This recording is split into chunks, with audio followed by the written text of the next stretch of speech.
7:06, I call the meeting to order in accordance with the state sunshine laws. Okay? So, come on, Turner. Brody. I had the meeting minutes all set and ready to go.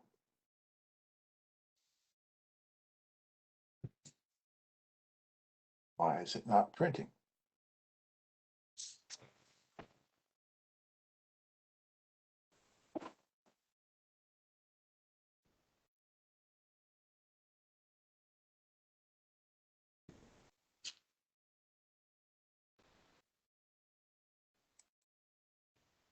Okay, Secretary's report for March and April.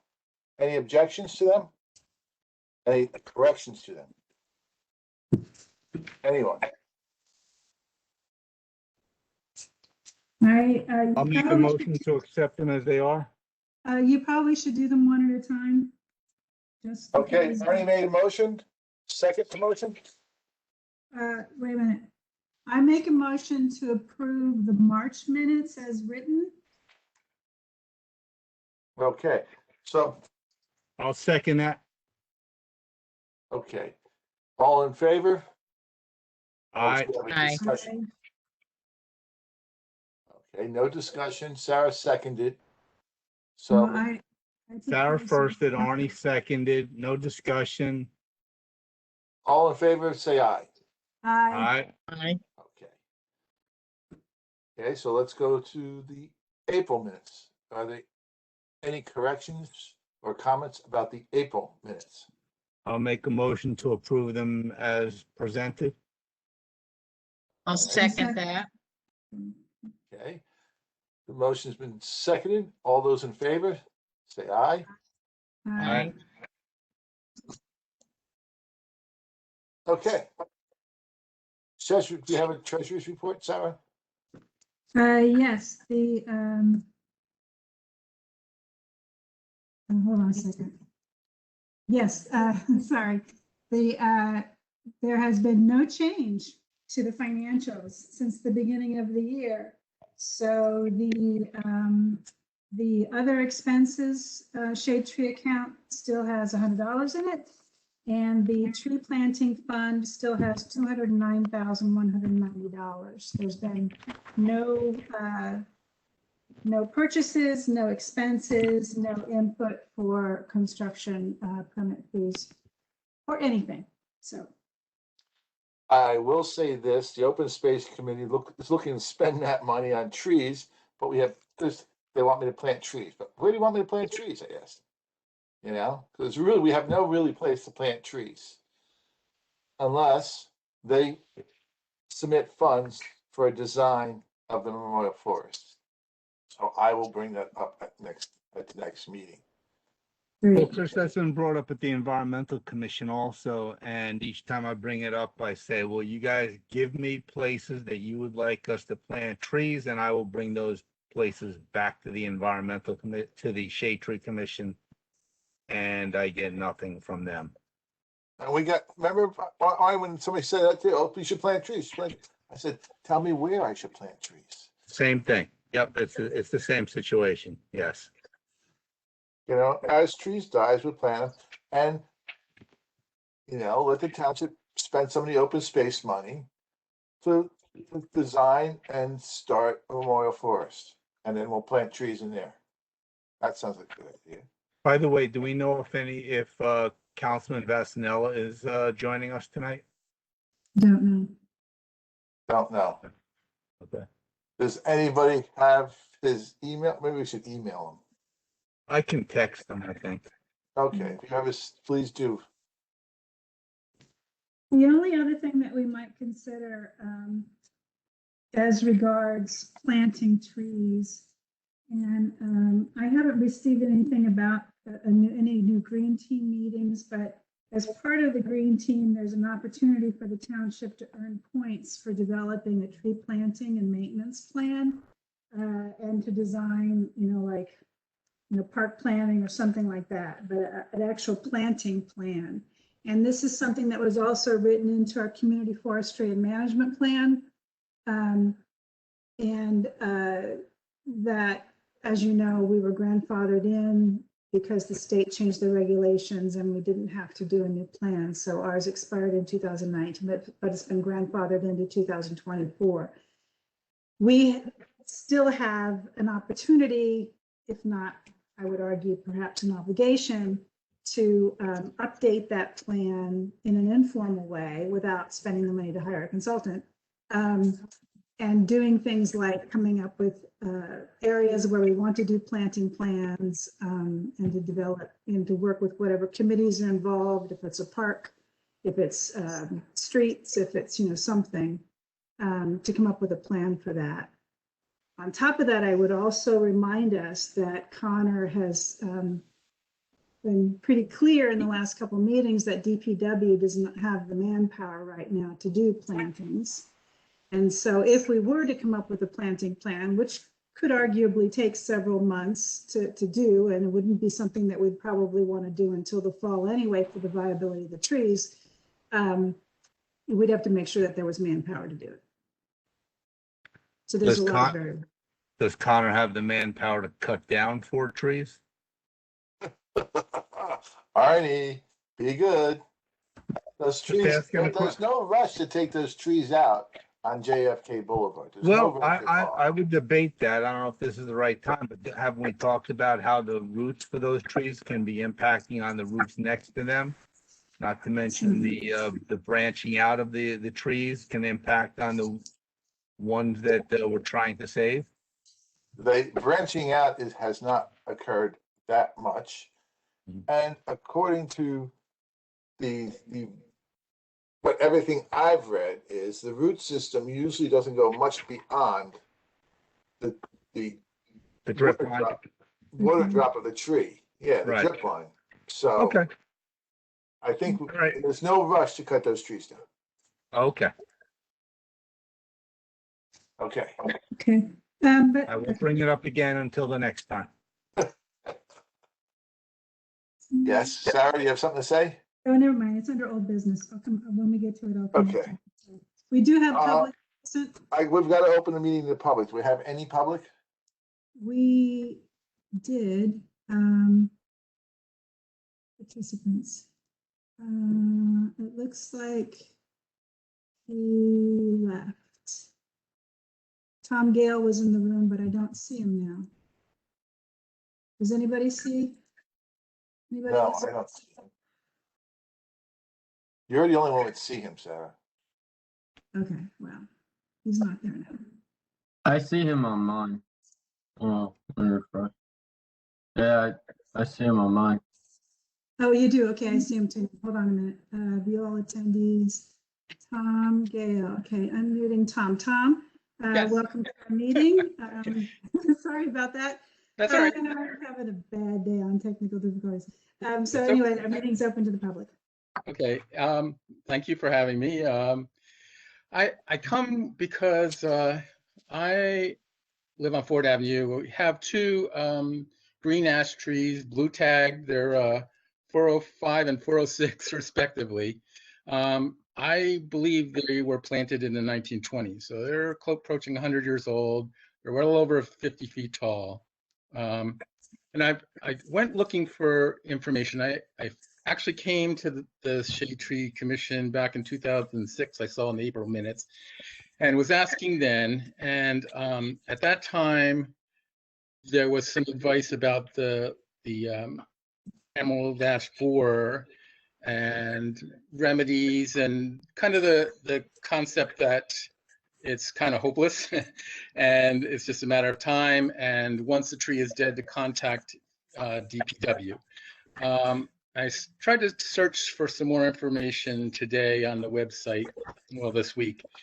And because I wondered if the hazardous tree inventory had been posted, if that was public information, and if there was any new information as a result of that survey that for homeowners, property owners. So I found that the inventory mentioned on the Public Works site. I didn't find a link on your page. And I see in minutes that you want to revise the web page with more information.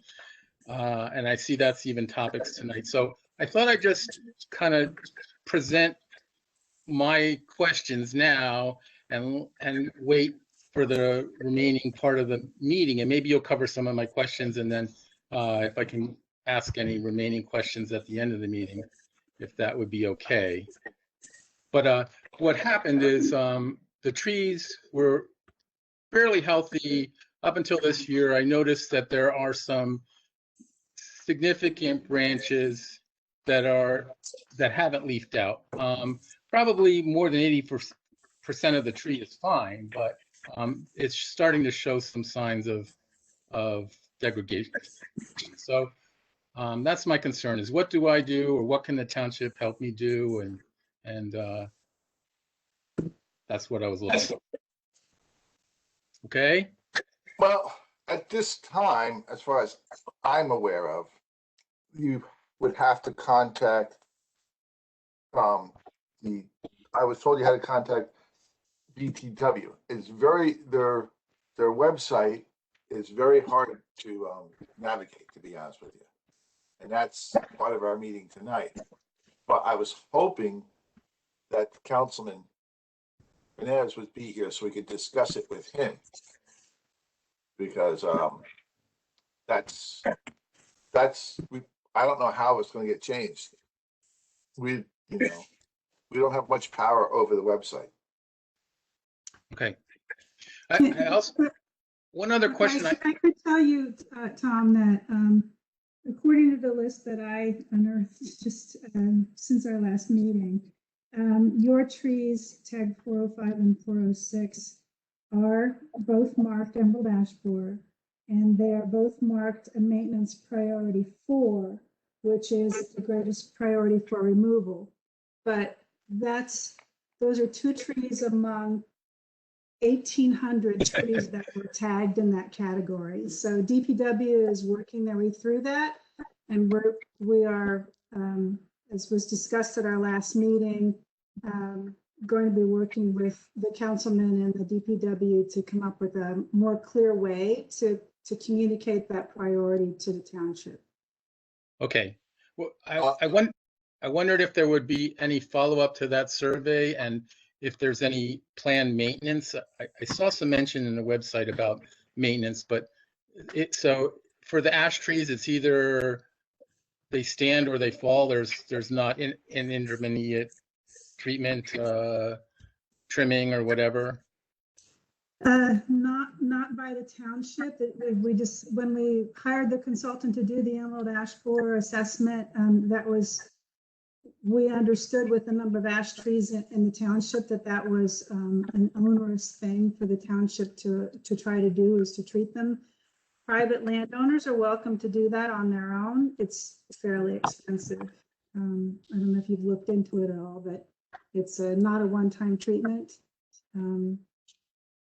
Takes a while.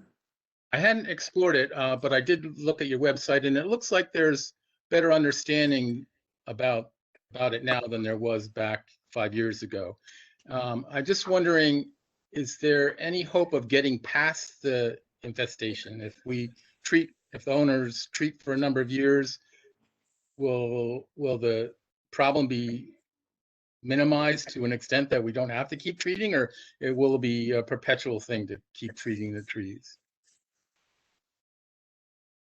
I don't have an answer for that. I haven't read any new reports from like the extension services or anything on projections of when the Emerald Ash Borer might, if it does pass us by. Ellen, have you heard anything? And Ellen, I'll mute yourself. You're muted.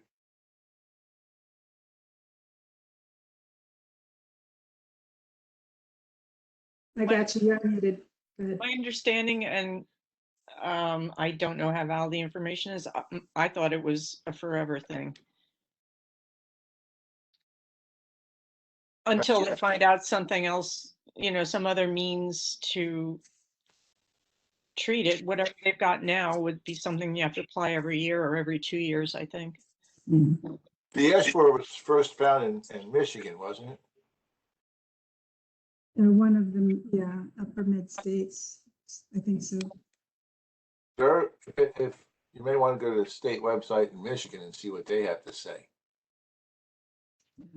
Okay, I don't have any information on that.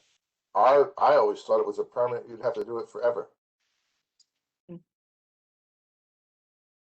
okay, thanks. Okay. Thank you, Tom. Thank you. Thank you. A motion to close the meeting to the public? Motion to close the meeting to public. Second? Bob seconded. Okay. All in favor? Aye. Who seconded? Bob did. Oh, okay, thank you. Okay. I can't I can't mute myself. I got you. You're muted. Got you. Okay. Sarah, I saw that you've been sending stuff to the state and they've been sending stuff back to you. Yes, we're not quite done with our annual reporting. I've got a few more things I'm working with Connor on in terms of the CEUs. We just need a little bit more documentation. Connor, I saw you wrote me an email tonight, but I didn't have a chance to read it. So I'll finish that up one way or the other by this weekend. And then we have accounts of trees that I'm also getting from DPW that this Tree City USA looked at our report and said they needed a little bit more information. Their report's gotten a little more complicated over the past several years, and they keep asking for more and more. And I didn't request of DPW the information they said that they needed. So I have until this weekend to get that information in. And if I put in zeros, I'll put something in and get that. Sarah, I actually have that information. Oh, great. Trees Great. counted for. Did you, can you email it to Sarah there, Connor? Sarah, do you want the actual list or do you just need the numbers? I need the numbers. I need the counted of, what did I tell you? I needed pruned, Planted, pruned, and removed. pruned and removed. Yeah, so you've got So those now. planted is 0, pruned is 150, removed is 93. Great, thank you. All right, so Tree City USA will be done after this meeting, and then the CEUs are needed for the state, and that will be done this weekend also, hopefully. But a reminder to everybody in terms of commission requirements, I stuck my email aside, but you should have all received an email from Anne Marie not too long ago, reminding you to file your financial statements. As a commission member, you're required to do that annually or you get hit with a fine. And that includes new Everybody members. done that. Sorry? Has everybody filed, has somebody not filed yet? Do we know? I Connor, have, did you- I mean, we all got extensions on our taxes, so the financial reporting obligation was also extended, but it's coming up. So I think it's the end of June. Okay. So by the end Connor, of June, you have to fill that out also. Did you get the notice? you talking to me, Chris? Yeah, Connor. Not you. Bob, you know what the Steve- fine is. I'm talking yeah, to and Connor. Stephen, Did you're you new, but receive, you did you have to do receive it the too. email about the reporting the financials? I don't think Connor has to. He's an employee of the township. But he's also a voting member of this commission. Okay, well, that might be some. I would be on the safe side and do the report. Bob, Connor, do you know what we're talking about? You have to unmute yourself for a second there, Connor. I apologize. I have no clue. Okay, I don't remember seeing any email. okay. There was an email from Anne Marie. I'll see if I can find it and forward it to you. If anybody else can find it, forward it to Connor. You have to log on to the website that's in that email and file a report. He might ask Carl also if he needs to, because as Sarah said, he's an employee of the Yeah, he township. might want to. It could be a double-edged sword. He's a township employee, but on the other hand, he is a voting member of this commission. So just to be I safe. believe Mark, who's in DPW, who's now retired, had to file one when he was our liaison. Okay. Okay, All right, I'll take a look at that. I'll take a look into that. In the meantime, if anyone has the email that they can recall, you Yeah, I just think- forward it to me. Yeah, I think Anne Marie actually has to send you one because it has a code number in it that I think that's true. It has to be a fresh copy for him. So, Yeah. it takes like 5 minutes. It's not onerous. no. Check with Yeah. Carl just so you weren't overlooked. Yeah, I got you. okay, because it is $125 fine if you don't do it. Yeah. You Oh, do they want raised to it do to 100 to 125. I believe they did. We have lots of money in the treasury. Yeah, that's not going to cover You your. can't use the your treasury act- to pay that fine. No. No. Okay, that's all that I had in terms of commission requirements. All right, super. Okay. So we don't have any plea trainings or projects to update, I don't think. We're on number 2, tree plantings. Yes, Yes, 2B, Hamilton Street. Chris, did we discuss that last time? Yes, And we did. And in the minutes was about, we didn't know if it was protected or under guarantee by 2 years. Were we going to pursue that with, what's his name, Dominic, I guess? we told you last time that it's the developers are paying for the trees. The township is not paying for the trees, so we Right. can't do anything about it. We have no say in the matter.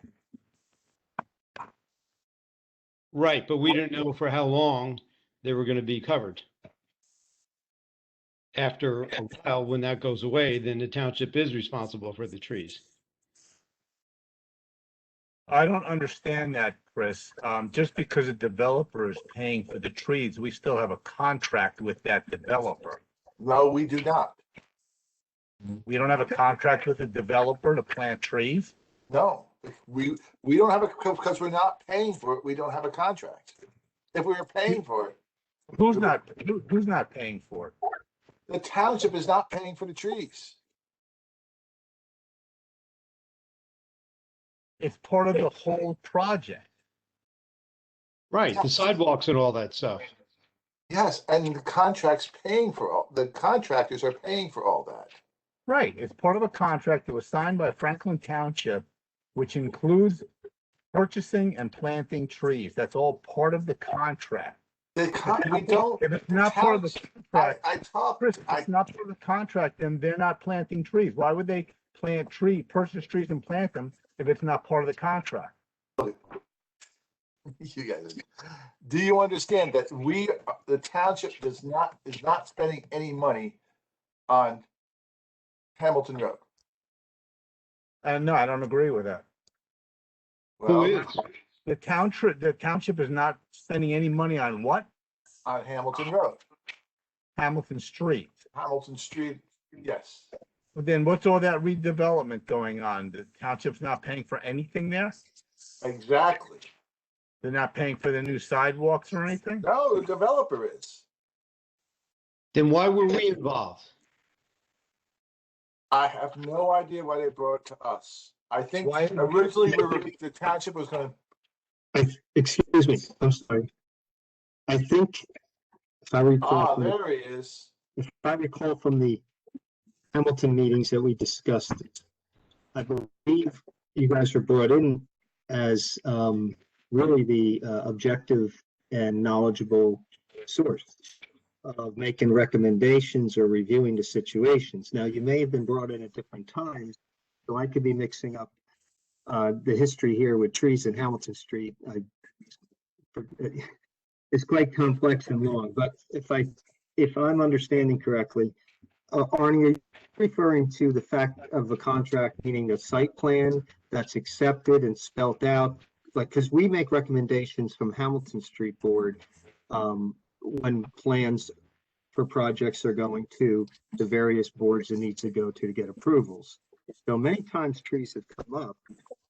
So I don't know, trying to put the pieces together here, but is that what you're referring to, Arnie, that there's specific stuff that they have to plant X amount and they give them certain kinds and they usually No, do it? I think that, Jim, I think the big question is Franklin Township paying anything, putting any money? Are they paying the developer anything towards the Hamilton Street project, which would include purchasing and planting trees? Does the township have any money invested in that? Just spend money invested in that. We're doing a lot of improvements on side streets of these developments that is their frontage. We have a lot of projects there in various phases right now. As far as technically the sidewalk, the Hamilton Street has certain criteria of the design of the sidewalk, so it's kind of an evolving process. Usually, my understanding is the newer projects, and everyone could be a little bit different, that the developer will pay for that whole stretch that fronts Hamilton, whether it's streetscaping, landscaping. It usually comes out of. And all of that streetscaping, is that part of a bigger project that the township is paying the developer for anything? Well, when you say paying them, what do you mean as far as the township? Is there a contract with the developer for them to do any work that the township wants done? Including the sidewalks, the trees and things like that. I'm going to say whatever is the result that's maybe negotiate isn't the right term, but that's worked out and agreed upon. It's going through the process, because a lot of these projects have gone to zoning, they've all gone to planning, they've gone to the Hamilton board. So it's not like we necessarily have the authority to say do this, but we kind of have come to a mutual agreement as these projects have evolved. And sometimes we're doing work on the side street and we're paying for it, but maybe they're planting the trees. I mean, these would spelt out in the site plan review and the final agreement, usually at a planning board meeting, would it not, Arnie? I'm trying to be as clear as I can. We don't give them any money. Some of the work done around the buildings, some of the frontage, especially on the sides, may very well be done by us. So Jim, that brings us back to the original question of their purchasing and planting trees. And our question is in this project, does the developer have any obligation to have like a 1 year or 2 year guarantee on those trees? I would say whatever the standard would be as relevant to the bonding, where we go back and make sure that projects are left. That's not something we as council get into, but we have to release the bond. Occasionally there's an issue, and occasionally it might be an issue over where the right trees planted. But, there's a lot of components to the process, but we don't, it's been more of an working relationship between Hamilton, the planning board, and now you guys were brought in when exactly? A couple of years ago, were you not? Yeah, we were brought in just for to advise them on what trees to plant. Right, and you guys were part of the process, so we kind of came in and we were advising them. So if Arnie, if you're saying, is there something we can refer to and really clobber them over the head if they didn't plant a certain tree? No, I don't know, but there is an understanding that they want to plant, because we've had so many problems in the past, that they want to plant what's worked out and the town advises them within reason, and that you guys are brought in because I think, quite honestly, it wasn't being, it wasn't being done as accurate as far as the type of trees as it could be, of where and which ones were planted. So, Jim, I'll try and be a little bit even more. I'll try and be a little bit even more specific. So, the trees are being planted, purchased and planted by this development corporation.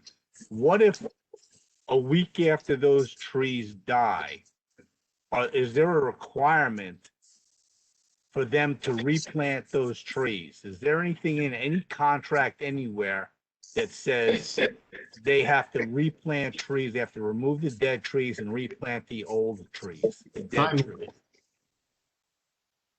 There is a site plan that they have to follow. If we've gone through this on JFK, remember the guy cut all the trees down and put these ugly poles up?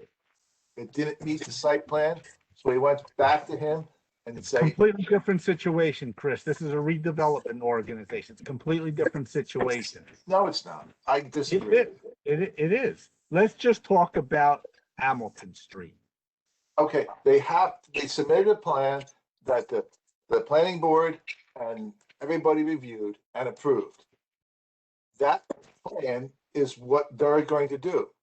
And they have a bond, that plan states, I believe that, before the bond's released, the trees have to be livable for a year. And maintained. That's what we're trying to find out, exactly that. What does it? Technically, standard is 1 year. We never saw what the township planning board agreed to. Right. Well, I had made the suggestion and it went to the developers or it went to the consultants saying we would like to have a 2-year. I remember distinctly that. So what was the result? What came out of that? What's the final agreement? Where's the plan? You have to review the plan. I talked to Dominic and Dominic told me that developers paying for things and that we don't have much to say. Are they adhering to what we recommended through the consultant? I have no idea. Somebody's got to look at the Who can plan. we talk to about that? Dominic? Regardless of what we recommended, it doesn't matter. What we need is what we're asking for is, what does it say in the contract? If it says 1 year, it's 1 year. If it says 2 years, it says 2 years. If it says 0 years, then it's 0 years. It's in the contract, so that's set in stone, so it doesn't matter. We're just trying to find out. There is no contract. We're just trying to find out, what does it say? There is no contract. There's a site plan, an approved site plan. In the site plan, okay, all right, I'll change it. Instead of contract, what does the site plan say? So since you speak to Dominic, can you ask him, what does the site plan say about the responsibility of the developer to maintain those trees? And if they die after 9 months, what is their responsibility? How far out is their responsibility to those trees? That's all we're trying to find out. Yeah. Okay. Okay. I will follow up with Dominic. But I don't think he's going to know either. It's going to be in this approved site plan, and Mark Healy would know that. Well, Vince is the executive director of Hamilton. I mean, I'm fine with either one of them, whatever the quickest way for you to get the answer. But Okay. Vince Dominic, I mean, he is by title, the executive director. So he should have readily available, those site plans. But the bottom line, it is probably, it could be standard year, it could be the 2 years. Arnie, whatever it is, it's written down. Are there particular trees that you're concerned about on a particular development? Because I could try to find out, if you want me to, about a specific project. That wasn't something that I was looking for, a particular type of tree or not. Maybe somebody else here is. What we were talking about right now, I think, is what the responsibility is for length of time, from the time they are planted. How long are they responsible for keeping them alive? Whatever trees they are. I would again, Healy or Mr. Healy or Mr. Dominic, and I think you'd probably get an answer pretty quickly. Or maybe they'll just send you over that portion of the site plan that was approved. Right. Okay. I think Chris said that he can do that. I will do that. Let's move on, guys. Since the Shade Tree Commission invested a good amount of time working with the consultant, I'd also like to see the planting list and whether that's being adhered to. We specifically put time in there so that we'd have the best type of trees. And through the consultant, accepted what we had, made some revisions and went forward. What is the result of that? You know, a very reasonable request in as much as coming, I sit on the Hamilton board, and when it was, you know, when this was happening, where you guys were going to get involved in a positive way, helping to make sure things are being done as good as possible with our tree planting. I think Hamilton would be curious, the Hamilton board also would be curious to see. And the only way this committee will be able to get to them on how that's going is if you know what's being followed and what isn't. So there's building inspectors out there, right? Sorry, Jim? There's building inspectors reviewing this project. Oh, and as far as every process, I assume, yeah, multiple times out there, but I don't know if they get involved in the trees except towards the end when the final. Right, and in the final review, the building inspector is supposed to review that to make sure they met the plan. If we're going to release the bond. Well, somebody is, yeah. So I'm just saying, there's a way for there to be where in not just fairness, but for Hamilton to feel more comfortable, for this group to be able to, at some point, whether it's before or after the bond, but basically when the stuff is in, to go back and either be informed or maybe, I don't know, is the disconnect, maybe the town is thinking that you're following up on this already? I mean, sometimes. That's not our job, is to follow up on this. I'm not saying it's your job, I'm just saying that maybe there was a little misunderstanding or people just think the communication is happening. You know. One of the reasons why I brought this up, because I went down Hamilton Street today and I'm looking at the trees. There are some with some branches that need to be trimmed. There's some with dead branches. There's some that have a pretty funky looking shape on them. And these are not ones that pedestrians, if these trees grow much larger, are going to be able to avoid. So I'm just wondering if these are the right trees. So I would really like to know what is going on there. And there's some other trees that I doubt we approved at all in front of some of the buildings. Well, let's get the list next time and I'll document what locations we're interested in. So just so everybody's aware, if they follow the plan that was submitted to the township and approved by the township, we can't do anything about it.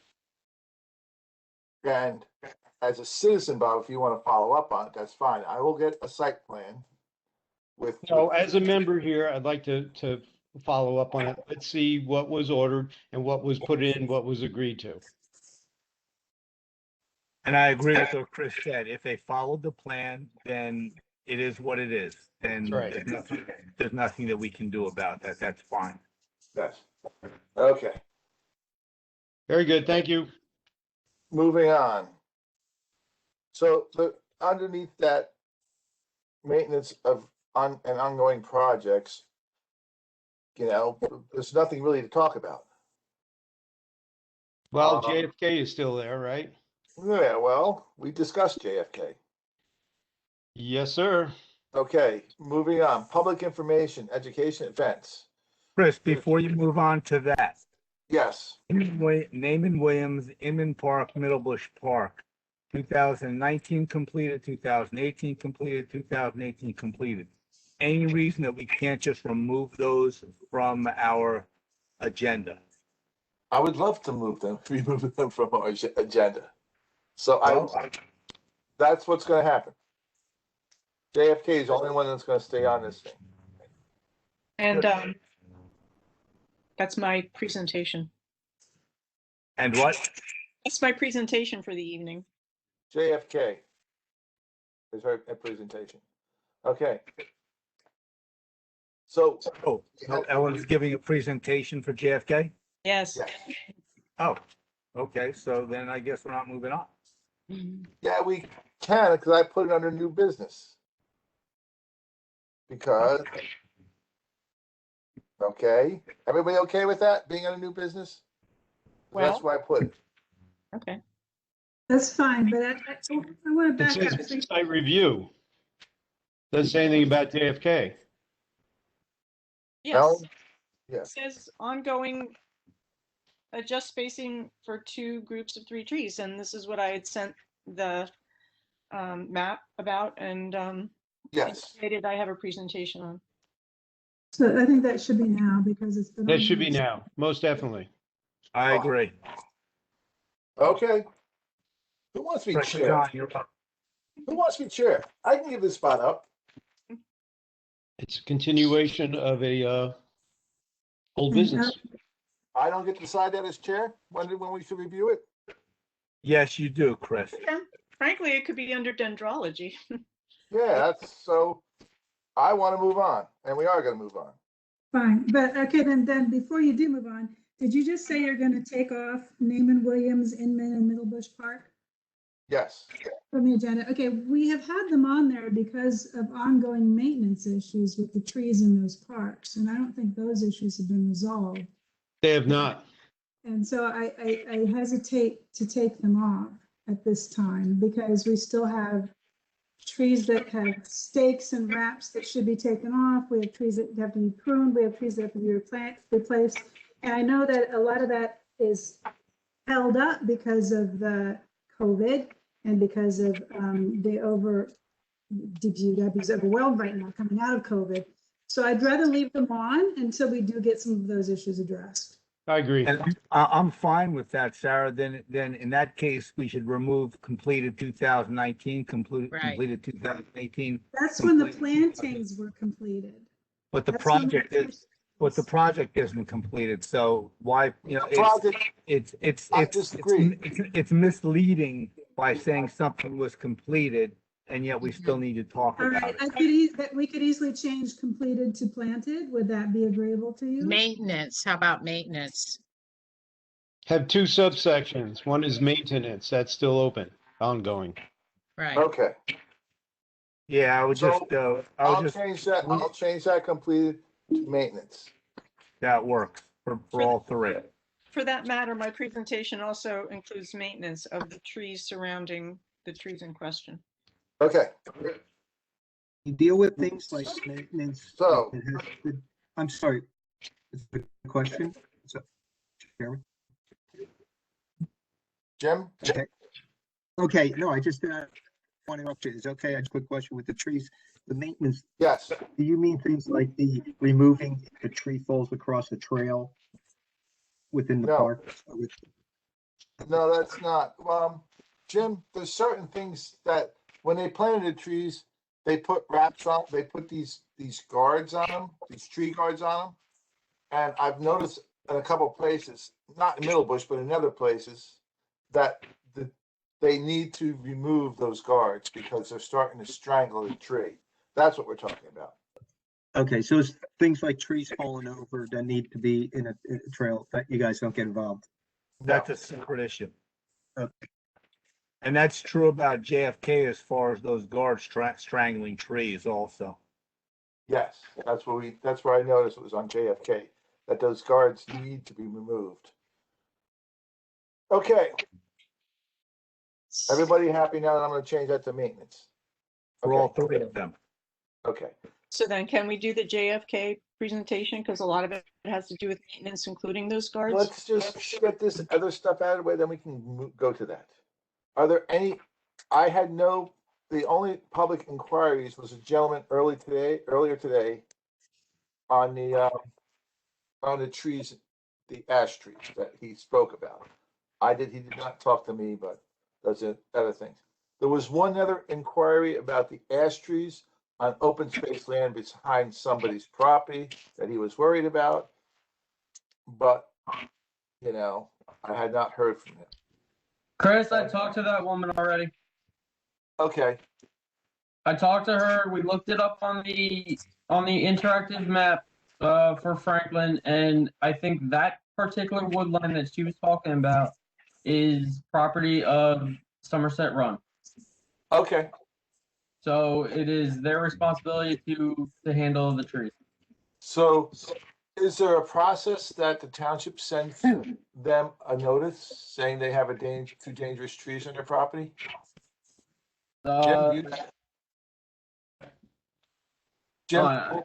Do you want to get involved in this? Because this is going to come up quite a bit.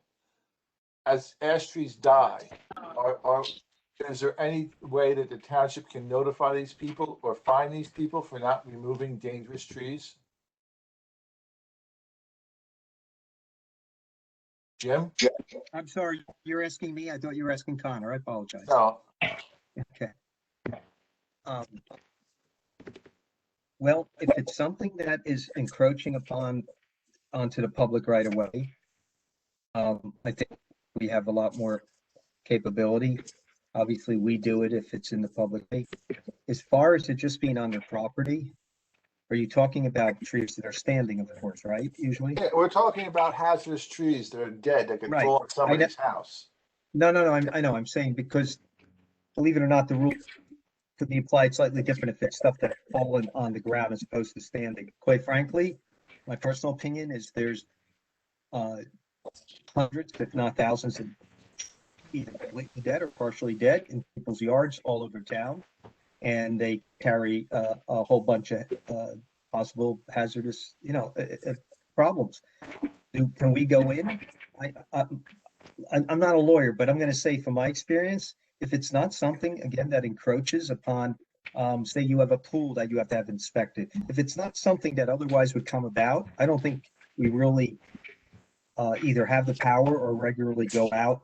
And if you're just in the yard somewhere and say your tree's about to fall over, we may tell them or suggest to them, request, but I don't think we are there engaging in, making them do things like that. If it's just out there and not an imminent danger, especially to somebody other than the property owner. Just so you're aware of it. Yeah. My opinion is that the township should have an ordinance. Well, hold on. Can I chime in for a second? Yes. Yeah, please, Connor. You know about this, please, because you may have more realistic experience out there. From my understanding, if a tree is on township property, obviously township is going to take care of it, or we'll put it on the list to get it taken care of. As far as someone having a dead tree sitting in their yard, it could fall upon code enforcement. As far as like just as getting it taken down or hazard of the tree. Okay. I don't know if the town can say, hey, you have a dead tree in your front yard, you need to take it down. Again, that might be code enforcement. As far as keeping a cleanlier house.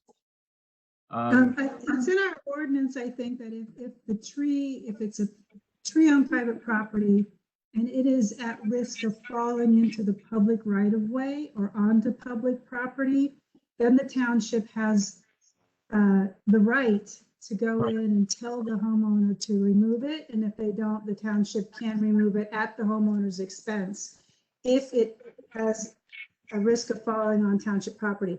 If it's, has a risk of falling on someone else's private property, I don't think the township I don't think it's in our ordinance, at least not in the tree ordinances, to do anything about it. Dealing with the scenario in my neighborhood years ago, the township does have a right to go onto a property if they perceive that it's unkept, presents a danger to the public.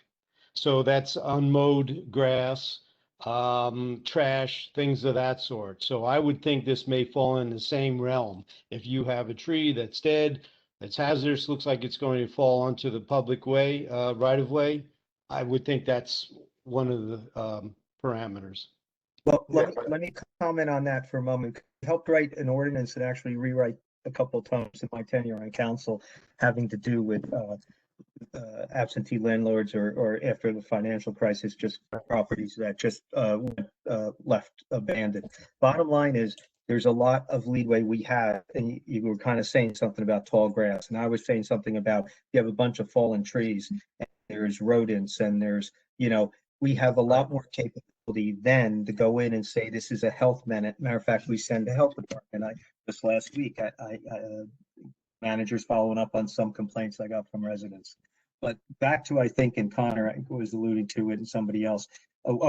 Thank you. I think Sarah, you said it more eloquent than I did. It could, if was going to fall into the sidewalk, fall into, we can go out and do it. It's imminent danger. We have a lot of capability. If it's a hazard with the long grass and it's attracting or fallen trees, that you can pursue it. A standing tree just in somebody's yard, that's, I mean, it's just personal opinion. That's that would be, I think, overreach on our part. I think we should be as assertive as possible. There's plenty of, I don't want to say people, plenty of trees to go after. That is either our responsibility or the homeowner that is near the right of way and in public right of way. So we can get busier with that, but it's just, there's a lot going on, and we have to kind of prioritize. Connor would probably know more about how many trees they actually go out that are borderline public right of way or on the people's property that ultimately get removed. Good. Go ahead, Connor, if you want to say something. I was gonna say, from my time working with Public Works, I have never gone on anyone's property to take care of their tree. The only trees that I have done have been in, if a house backs up to one of our lands, we have then gone on their property and taken care of our tree. But otherwise, we normally have stayed out of yards. But this is just going off of my time in Public Works. Yeah. I've never had to go into someone's yard and prune up their tree. You may have to, if you feel it's a big hazard, you may have to go to a judge and ask for permission to take the tree down. I don't know. That's just speculation on my part. I don't know. Usually once they get a notice of violation in NOV, Yes. most of the time they're going to attend to it because they don't want to end up in court. And those are the ones, fortunately, then that our Public Works doesn't have to, because it is a legal process. I don't know if it's actual judge, but there is a process that makes it harder. I'm going to say the majority of times people will finally come out and take care of it, whether it's a homeowner or an absentee landlord. But we have gone on and sent, whether it was our own PW people or contractor, we have sent people to clean up abandoned properties in the past and held either billed them or held a tax lien, and ultimately they had paid for whatever the cost was. So that has been done. My recollection is it wasn't done to down dead trees, but done more for garbage and high grass and brush. But there is a process and there is an ordinance. I mean, if you're interested in looking at it and recommending that it's stricter or focuses more, has more language having to do with trees, standing trees, I mean, I wouldn't have any issue with it. I don't know if we would change it. Those are the ways that ordinances often do get amended in one way or another, clarification or stricter or more lenient in their approach. Just throwing it out there. I don't know if it helps clarify anything. Okay. So we're going to move on to website updates. We're still going to, I hope to work on that after I retire, which will be end of June. Yay. Congratulations. Yes. So. Chris, I just want to jump back up to public information real fast, please. Sarah, we talked about, in last meeting, we asked the status of DPW trees and posting and things of that sort.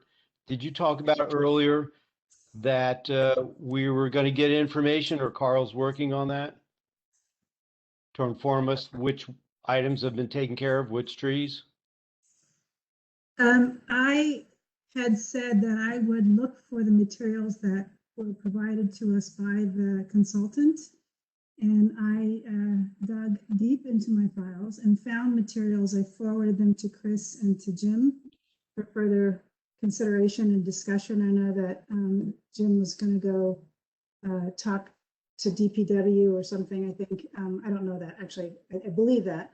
But that is as far as I was going to take it, was just to see what we had in files. Everything, all I had was paper copies of the electronic files that were delivered to. Okay, so this is still an open issue, right, Jim? We had discussed this last meeting.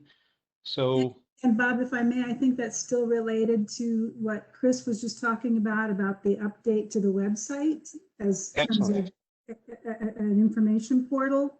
That I know that there's some emails or pursuing some emails. I understand, but we specifically asked for, I believe, DPW, if it's through Jim and Chris, about status on taking these most hazard trees down, the ones So, that were rated. You're talking about the ones that were tagged with the little metal Yes, tags. right. Yes, so I brought that up at a Public Works meeting, which we have most months.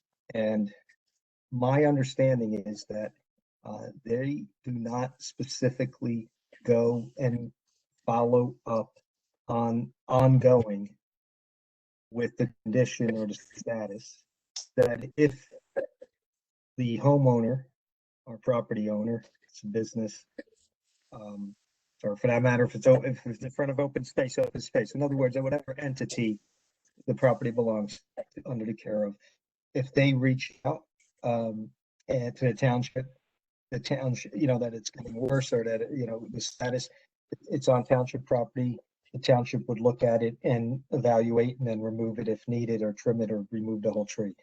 So you're saying we're waiting for the property owner or the homeowner to inform the township?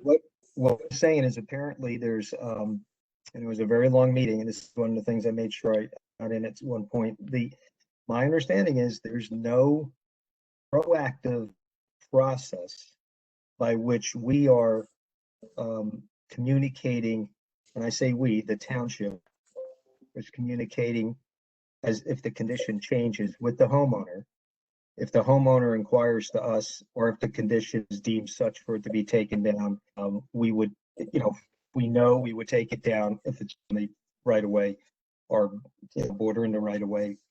If otherwise, we're actively not doing anything unless inquired by the homeowner, or say this committee. I mean, there seems to be a lapse in this, it seems to be at a standstill, although from what I'm hearing, occasionally an inquiry is made, or the township sees something that's getting worse and something is done. But that's, I'm going to say, more reactionary than proactive.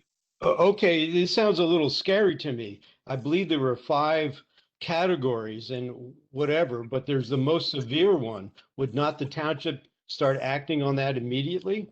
No, Bob, I think you're misunderstanding. It's not. Okay. I think there's two questions here. One is the ongoing addressing of the trees on that list, which is being done. Okay. And then there's the question of notification of the homeowners who have trees that are tagged, of the status of the pruning or maintenance or whatever. Right. We never agreed that we would reach out to the township people, the residents, to tell I them understand. the status. So I think that's what Jim just was referring to. Am I correct? Okay.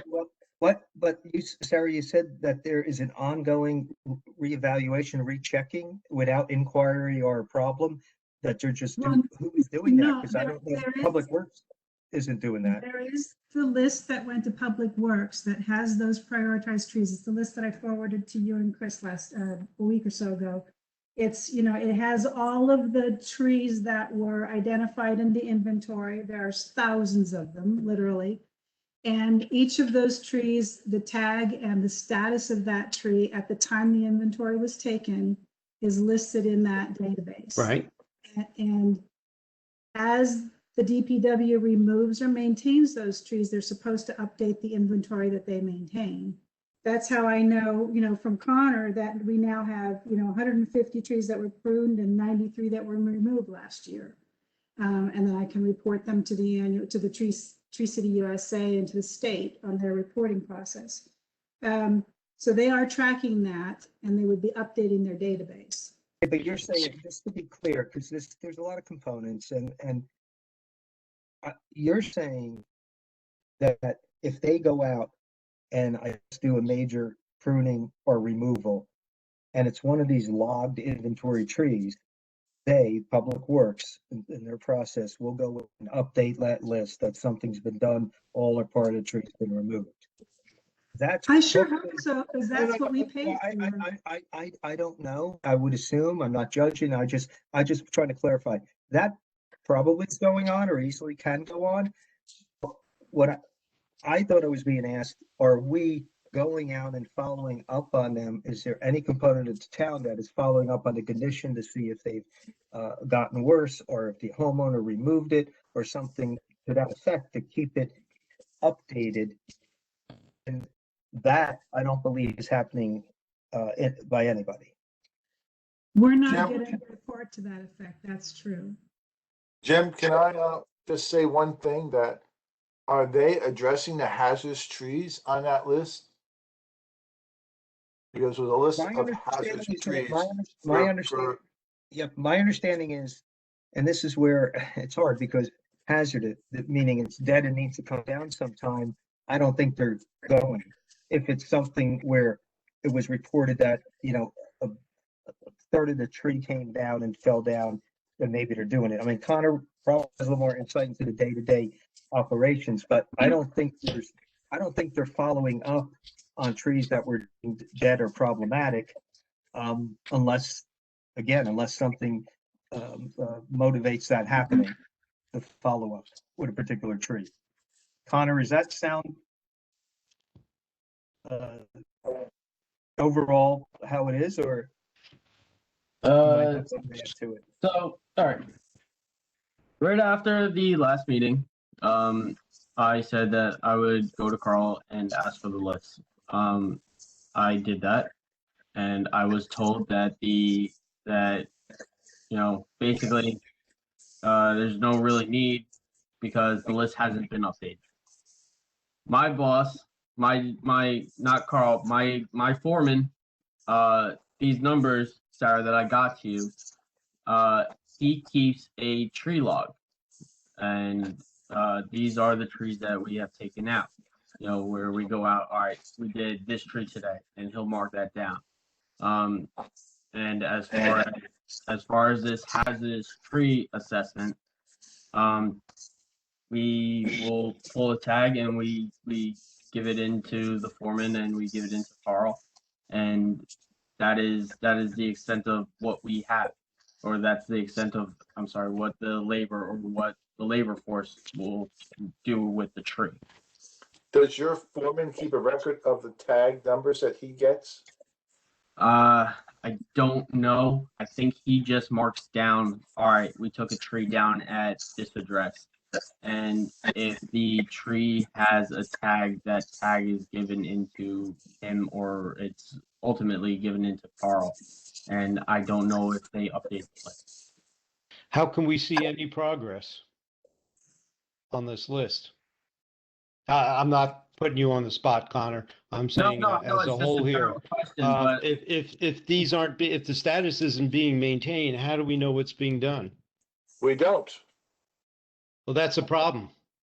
We spent all this time and money on this. Look, I think what it is, and maybe this is the fork in the road we're at. And I could take what I can take to council or the committees that deal directly with this and policy regarding it. But Connor, whatever his protocols and path is, he could. Bottom line is, we have all this great, we have this inventory, we have this accomplishment, and it's still there as a resource and it's helpful, but it's not being utilized to the degree it could be in a proactive way to deal with all of the work that has been done. And what I'm hearing is there's frustration because you'd like to see us make better use of that list and get trees that need to be trimmed or dead or replaced or whatever, moving along quicker than. Well, number one, we can't show any progress. Well, I wouldn't say that we want to see progress or anything else. I just want to know if anything's being done. Period. See, it would be nice if you if your foreman gets a tag to write the tag number down, because then later, if we choose to, we could always go back and update the list. That would be the least that could be done. It's not, it's not even just writing it down. There's a database. We paid for a database Yes. delivered by the consultant, and it should be maintained and updated as blue tag trees are maintained or cut down or whatever, or any other hazardous trees that were inventoried or cut down or whatever. They should be logged into that database, and then you can just generate a report that said what was done. We could use that information to send out press releases saying, you know, look what a great job the township is doing to protect the health and welfare of the people in the township by maintaining these trees. So, I mean, it's a missed opportunity, and it's also, if it's not being done, it's really bad because we paid a lot of money for that consultant to do that work, and that was the whole idea, to set that it was to feed into the work order process for the DPW to maintain trees in the township. That was the reason it was put in place. And I'll say that COVID has played a big hand in not being done, but we should have been at least tracked what tree numbers were being removed. I can see Sarah's frustration. Regardless of COVID, it's not being tracked. So there's, I don't know, I'm at a loss for words. We put all this time, and I'm sure we did this on behalf of the town, so they know what their liabilities are as well too. So Jim, you know, we're dancing on hot coals here. This needs to get recorded. You need to take it easy, Bob. Just relax. So this I am, Chris, just chill. This is my. I'm not. You need to chill. Let Jim This is my speak, please. suggestion. How do I put this? I think a lot of us would like to see, especially, there's a lot of trees around. There's a lot of dead trees, a lot of fallen trees. We can do more in that area. The information that's there could probably be utilized in a more proactive way. If this group has a suggestion, a formal suggestion that you want to put forward, and I don't want to say anything more about it because I'm not here to have you guys make suggestions for me to bring. I'll bring what you really want, but if you want, land use committee, public works committee, there's 4 council people, including myself, on each one of those. These are the type of things we hash out in our committee meetings with Carl Howe, whoever it is, Mark Healy, Bob Vornlocker. So that's where things get evaluated and redone. But we're also an extremely busy public works department, and give you an example. In my ward, there's some parks, a lot of trees. I don't know if they were actually diseased or they were just slow dying. Well, the higher priority is going to be, you know, go get these 5 trees in this local park with kids running around that are dropping limbs. So I'm all about what you're talking about. We do a lot regarding that. This is his own unique little thing. This is these trees that are sometimes on people's property, sometimes on the road. So if you want a proposal, I will gladly bring it and make sure you get a response, you know, from us discussing it, whatever the response is. And maybe that list will start being used in a more proactive manner. You know, I don't want to tell you what to do. I'm just saying that would be my job as a liaison. And personally, I think we can do more with that, with the understanding, even if we set up a game plan, there's a lot going on with public works, then maybe it can evolve into something more proactive, even if it's later in the summer. I would like to make a recommendation with the group's approval, that the public works start keeping track of the tag numbers of the trees they remove. That's my motion. That's my recommendation. That's my motion. We can't hear you, Arnie. You're muted. Good. Go ahead. Thank you. Can you repeat that motion again, please, Chris? I would like to make a recommendation that Public Works, just one step, keep track of the tags, keep a list of the tags that are being removed. In other words, you take a tree down that has a tag on it, record that tag number. That was already a given. They aren't doing that, not from what I hear. I But believe Chris, our discussion last time was that we would get a Well, report before there's every more, so often. before there's more discussion on this, he made a motion. I will second the motion. And Okay, now let's have discussion on it, please. sorry. Okay, I would, so we're in the discussion, Pete. Does anybody want to comment? Go ahead, Sarah. I think that's, if they're not doing that, it would be really great that they would, but that still doesn't give us any information to act upon. It doesn't help us know whether or not, what has been done, and if the inventory is being maintained, et cetera. So I would like to see I would like to see an update to the report that the consultants had submitted to the DPW at the end of our grant period. I'd like to see an update to that report showing what actions showing the changes. You know, how many trees have been maintained, which ones have been taken down. I'd like to see that updated report. Sarah, that would be nice, but what person do you think should do that? I mean, that's the problem. They don't have the manpower for it. There is a database at the Stop making DPW. excuses. It's possible it's being maintained. We don't know. So let's ask for the report and see what we get. Chris, you're assuming things. You're assuming that they're not going to do it. I think by us requesting that information, they can come back and tell us, no, we're not going to do it. So I'm let's just go trying- further I than asking just them, wanna take excuse me, baby I have the steps. floor. I have the floor, excuse me. So instead of them forcing their hand, instead of saying them to Sarah, do both of something, you- we're asking for the report. No, I'm with that's Sarah not on what that. that's not my motion. That's not my Okay, motion. well, I disagree with your motion. Okay, you don't have to vote So for it it. sounds like that Sarah might have an alternate motion. Is that possible, Sarah?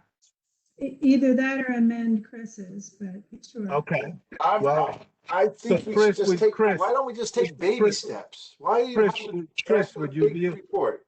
Chris, would you It's like the to at discussion least part. listen to what, Chris, would you like to at least listen to what Sarah's possible amendment to your motion is? I know it's not gonna be done because there's no one in their office maintaining that database. Well, you don't Yeah, know. Stop speaking in their behalf. We don't know anything really until we, further discuss this. So, I mean, as part of this discussion, Sarah can make an alternate motion or an amendment, or try to make an amendment to your motion, I should say. That's up Sarah, to would you Sarah. like to make an amendment to my motion? I'm not quite sure how to word it, but I would like to propose that the DPW supply the Shade Tree Commission with an updated report showing the blue tags of trees that have been removed or maintained. Okay, It's our original report. first of all, we have to go to the Township Council and make a recommendation to them. So that's what we're doing. We're Why? recommending- I'm sorry, why do we? We'll go through our liaison. Yes. Well, we're gonna go through James. It's the best way to do it. Just real quick, and I would be happy to, and it probably might be the best, but as far as if you're asking for simply the most up-to-date information they have, whether it hasn't been touched in a year, I just want to be clear, because I think there's a way to approach both things. You can, whether it's through Connor, through the manager, directly to Mr. Howe, this committee can request whatever paper, whatever e-trail is there, what is the most up to date? Is it a list? Is there stuff that was just cut? Whatever it is, that's just public information, quite frankly. And being a working committee for the benefit of the town, within a reasonable amount, I don't know, it might take them a couple of days or a week to find whatever, but you should be able to get that plain and simple. As far as reviewing it, updating it, having, Public Works or somebody be accountable for going over it or doing more work with it. That's the kind of thing that would go through a committee as far as anything having to do with a change of policy or, is there not someone from Rutgers University or someone that can maybe go out and recheck up on every single tag? Or, is there not a way that maybe going forward we do that without utilizing a township employee for the entire part, part of it, because that would probably be impossible. Those decisions Mr. Braunhopper does, that may be where the more could be done with this list without being a burden on township staffing. So anyway, if any of that helps, but so you So, can make a request on one thing, and I can bring a request for ongoing concerns or you want to the committee. Make sense? Sounds like you want both. You want up-to-date list, but you want the most relevant, the most up-to-date information. At the same time, you'd like the town maybe to get more proactive with it. Is that? well, it's, I don't know if I'm yes, hearing you you're right. right. That's what I'm interpreting. Well, that's not what we're asking for right now. We're asking for an updated list of the hazardous trees in the township. Well, if it's just Or the the information tagged that's there in ones. the computer. I'm sorry. Go Well, ahead. that would be the tag. That's how we know they're hazardous, the tag trees. So if we can get it updated, because, yeah, we don't want a huge list of all the trees that have been on that list. We just want to see an updated list of the hazardous trees in the township. That works for me. Derek? That works for me. So, Okay. uh, So, so is that your amended motion, Chris? yes. All right, why don't you state that amended motion and we can second it and then take a vote on it. Okay. We are going to ask James to get a updated list of the hazardous trees, the most updated list of the hazardous trees on the on the database that we have established. That's my motion. Sarah, do you like that?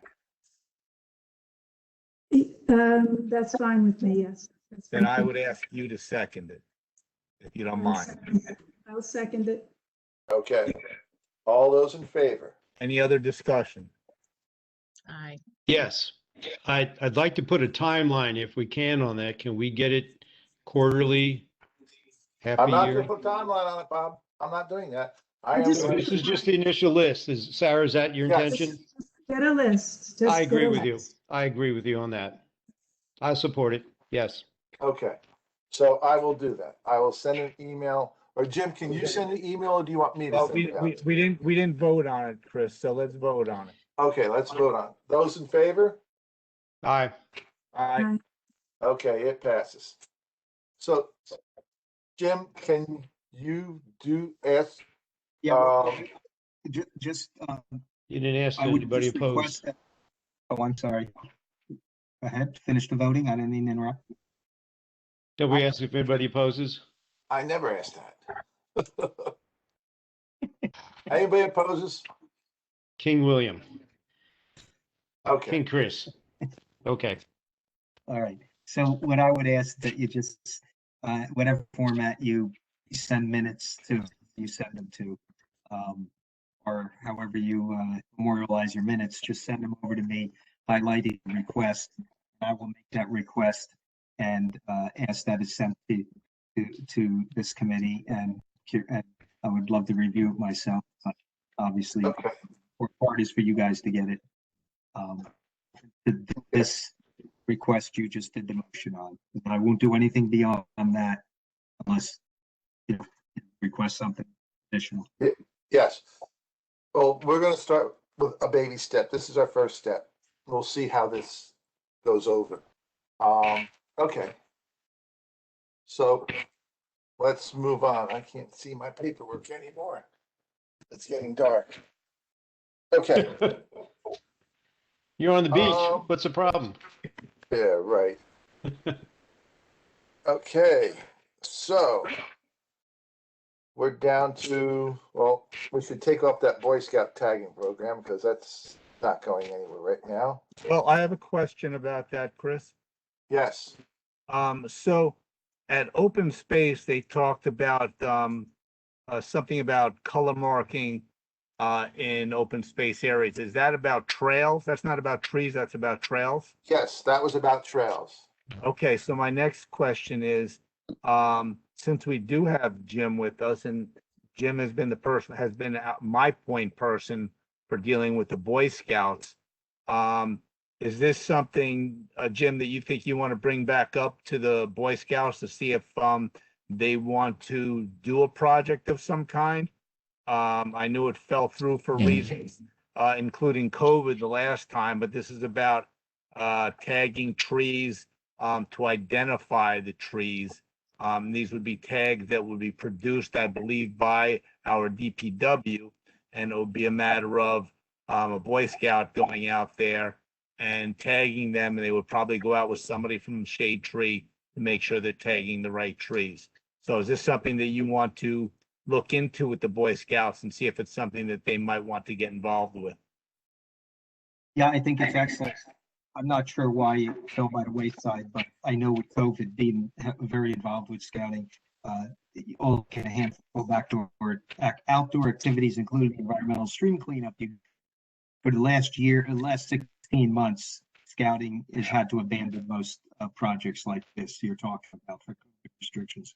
So I think it's a fantastic project. Arnie, my only request is, because I would then be acting on as a scoutmaster and someone that helps to get scouts in town. There's many groups besides the one I'm involved with. They all do service hours, etc. So I think it's a great program, whether it's service hours or to accomplish a merit badge requirement. So if you want to send that to me, but I would ask that you send it to under my private email as somebody involved in scouting, and not necessarily as a liaison to the committee.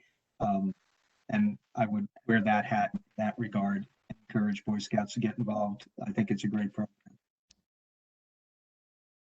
Arnie, are you going to take care of that? Sure, if you'd like me to, I'll do that. Please do that.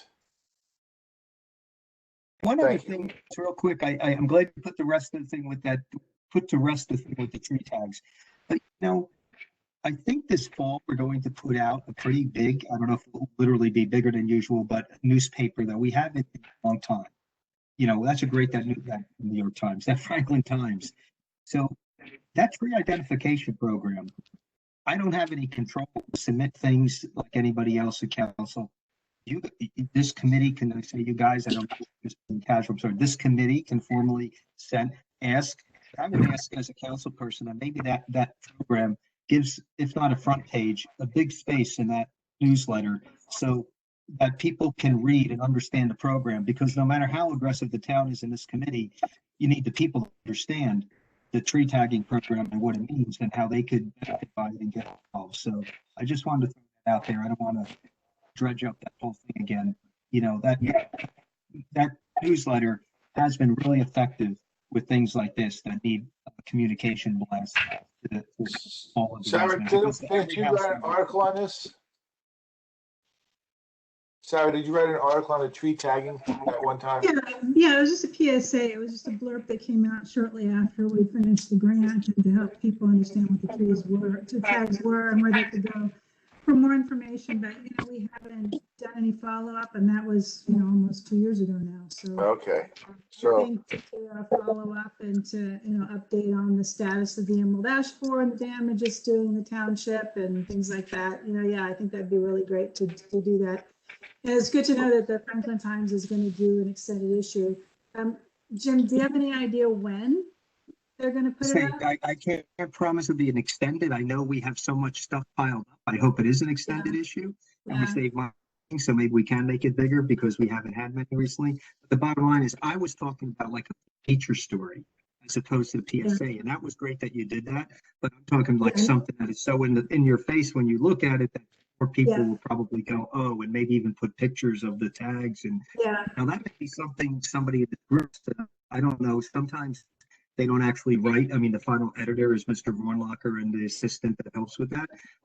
But the organizations can write articles. No, they can write, give all the information, and depending on the content, sometimes they print the exact article or just mold it into something appropriate for the newsletter. Again, I'm not telling the group what to do, but it may help with this whole process. And I think this fall, if not summer, we're going to have an edition. There's still like a Dollars. 2-month window. So oh God, I can't remember who dictates that because I think right now it's an open position in the staff. But I will try to find out what deadlines are coming up. And again, I may not be to the fall. Okay, To suggest. thank you. So just think about who would like to take that project on, because now I know one thing, I am not a writer. I stink at it.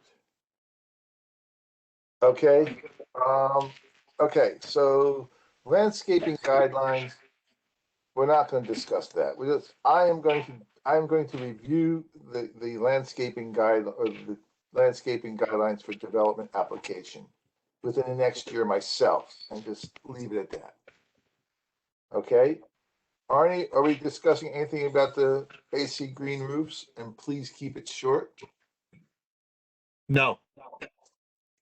Okay, Sure. good. We No, still I mean, have, I'm not gonna keep it short. oh, No, I have nothing to add to that. oh, good. You like to give me a heart attack.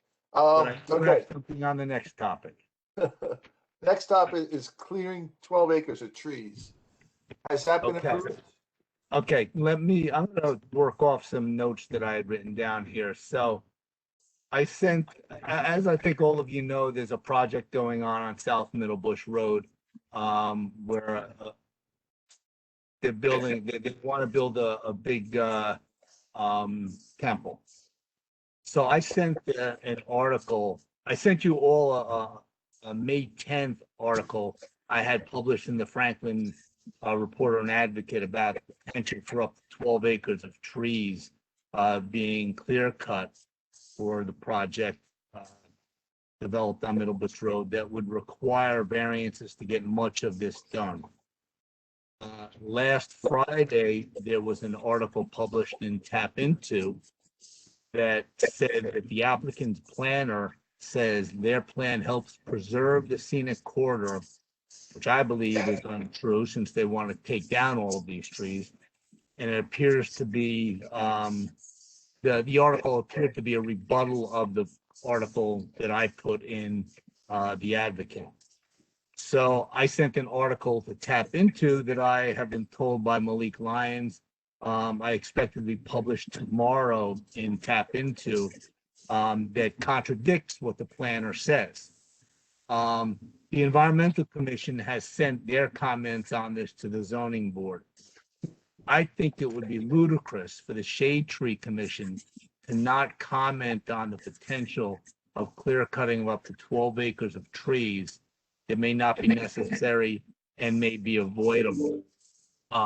We're all about trees. We're all about, we have, the council has a master plan that specifically talks about trees being part of, large stands of trees being a part of the scenic corridor. The Township Council has, the 2016 proclamation, which Mayor Kramer just re-upped on in this past Arbor Day. The Township Council also had a 2017 resolution to support climate control. And as we know, trees are among our greatest defenses as far as sequestration of carbon and the production of oxygen. So I really think this is something that we should be putting together some comments and sending to Christine Woodbury, who is the zoning board secretary, to make it a part of the record that we are against the clear cutting of all these trees, or as many trees as they plan on, and hopefully do part of their project on the acreage that is currently being untouched, that is owned by the applicant. And they'd still be able to save the scenic corridor view. So I would just like to see something like this come from Shade Tree. Arnie, you write it up and I'll sign it as a Shade Tree Commission's. How do you feel about that? Because Well, I mean, I want to hear what everybody else has to say. This is just my comments. I've written several things on it, but I want to make sure I can put something together, and I know Sarah's a very good writer also, and I'm sure she would have some things to say on what I've put together. So I think, Sarah, if you wouldn't mind if I put something together and send it to you and get your comments. I make a motion. Can I make a motion that we ask Arnie to write comments about the removal of the 12 acres trees? Anybody can I second that?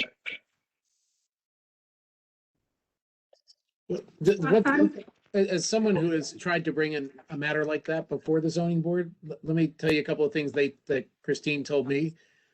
You can't write a letter to the zoning board because they act like a court. So the evidence that you would present to them has to be rebutted or allowed to be rebutted by anyone else at the hearing. So you can't just write a letter and send it in because they can't ask you questions about it.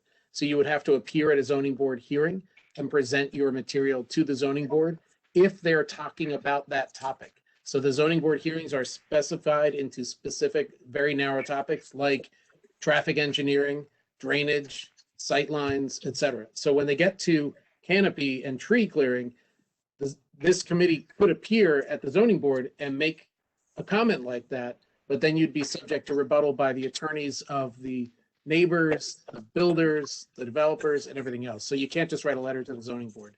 Well, Stephen, let me say this about that. First of all, we're a committee. We're not an individual resident of the township. The Environmental Commission is able to send their comments in and make their comments to the zoning board, and it becomes a part of the record. And they haven't had to have somebody go there. That's because questions everybody. Let me because finish. of ordinance. Let me finish. Well, To be rebutted. Let me finish, please. To be rebutted. And I would be happy to go and listen to the zoning board, which I've tried to do on 2 different occasions. However, let me get my thoughts together here. We're a commission also, just like the Environmental Commission, where we can submit this for the record. Now, I went there a couple of weeks ago to their meeting. I was all prepared to make my comments so that they could talk to me about it. I got about 15 seconds into my comments and they said, "Oh, we're only talking about traffic tonight, so therefore you can't talk about this now." So that's when I decided to write my letter to the Franklin Advocate. And this is more of a groundswell thing, trying to get other people interested in this, to get them to understand, and also put a little bit of pressure on the zoning board, hopefully, to know that there's people out there not against this temple being built. I'm all for it. I have no problem with the temple being built. It's a matter of where they build it on their property and how, and they're making comments about how it's not affecting the scenic corridor, but it is affecting, and it's written exactly in there. So yes, I would be willing to make comments also, but to rebut what, or to answer any questions that they have, but they already shut me down once. So it's a matter of me finding out when I could go there and do it. But first I would like to be able to send something to Christine Woodbury, from the Shade Tree Commission, not just for me, from the Shade Tree Commission. Now, Chris made a motion. We've started discussion without anybody seconding it, so it should have been seconded before we started this discussion. So I'll second that with the caveat that I run it past Sarah also, because I would just like to get her input, because I value what she has to say also. I appreciate that, Arnie, but You don't have any. I'm happy to review and help wordsmith or something, but I'm not in a position to go to council meetings and to do that stuff in the evening or to. I'm not asking you to. I'm just asking you to look at the document that's already putting together. Sure. Okay. Hopefully, But Stephen was talking. Stephen, did you want to finish your comment? Yeah, just again, so a couple of thoughts there. The reason Environmental Commission has a say on zoning board items is by ordinance. They're one of the people that reviews all items before the zoning board. So does the police department, the health department, fire inspectors, etc. We are not one of them. Now, we could ask to be added to that list, but I don't think we have standing in the zoning board. Again, a zoning board hearing has the power of law. So they're very structured. This is not an open forum like this kind of a commission has. So they are bound by very specific rules about who can talk and when. And as you saw, and as other people I've heard on those hearings have heard, you can't just jump in and talk about what you want to talk about. They have very narrow, like a lawyer type or a court hearing type structure on very specific topics. So if they're talking about, as you saw, if they're talking about sightlines and traffic engineering or drainage, you can't say, hey, I want to ask a question about what they're doing with something else, because the attorney who runs the board will say, I'm sorry, that's not the topic for tonight. You have to hold it for another time. And my understanding is, and I was told by Christine, you can't just write a letter to the zoning board, because anything that goes into evidence before the board has to be able to be rebutted by the applicant. So the applicant has the right to challenge the letter we're sending. So we say in the letter, we don't think you should cut down these trees, or whatever we say. It doesn't matter what we say. They have the right to challenge the person who wrote the letter. So you can't just drop a letter on the table and walk away effectively by emailing it in to them. So you have to appear before the board. You can read it into record when that topic comes up. It's really it's very structured. It's not like a normal, like open forum type conversation.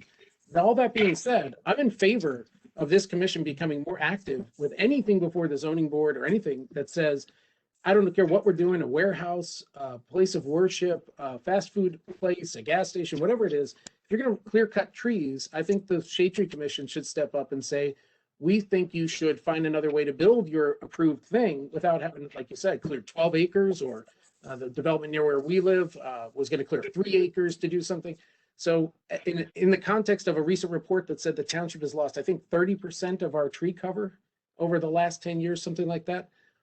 It's a good idea to say this, but I don't know if the zoning board is going to allow us to do it in that specific way. So, I mean, I don't want to say don't do it, but I'm saying you might want to temper your enthusiasm for how that board is going to receive that letter. It may not go over the way we want it to. I agree with just about everything you said, Stephen. I understand the legalities of who can say what and who can do what. But our position can still be put on record. I don't want it to be Arnie Schmidt being put on record as saying what when I go. Hopefully, I'm able to make my comments there on behalf of the Shade Tree Commission. But I don't want it just to be Arnie Schmidt. I want this coming from Shade Tree.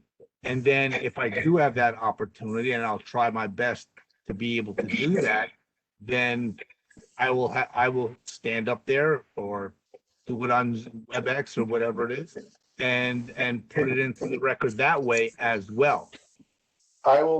You let me know when it is, and I will meet you there. Are we going to then appear before the board on every matter that clears trees? Because to pick on one development or one variance proposal is not going to look very good, especially because this one is so sensitive. I mean, somebody's building a warehouse on Elizabeth Avenue. They're clearing 30 acres of trees. We didn't say a peep. This guy comes up and says he wants to build a building on South Middlebush Road and clear 12 acres. We appear before the zoning board unanimously opposed to it. We've never gone to the zoning board before. Are we going to go back again after? I think I'm in favor of us doing it. I just want to make sure we don't just pick and choose the developments that we oppose. I think you make another excellent point about other places, but we have to start somewhere. And the reason that I'm starting here is because of the sensitivity of the scenic corridor issue. That's what got my attention for this. But I agree with you. If we're just going to do it for one place, we should start looking at other places as well.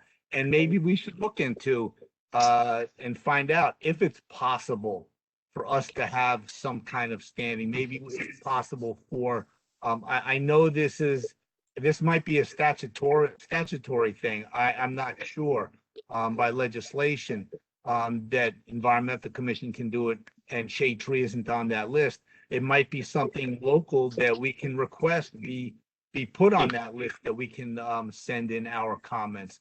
So I would suggest that, that be looked into as well, to see if shade tree can be put on that list to make comments. Especially with all of these resolutions and proclamations that the township has done about saving trees and about increasing our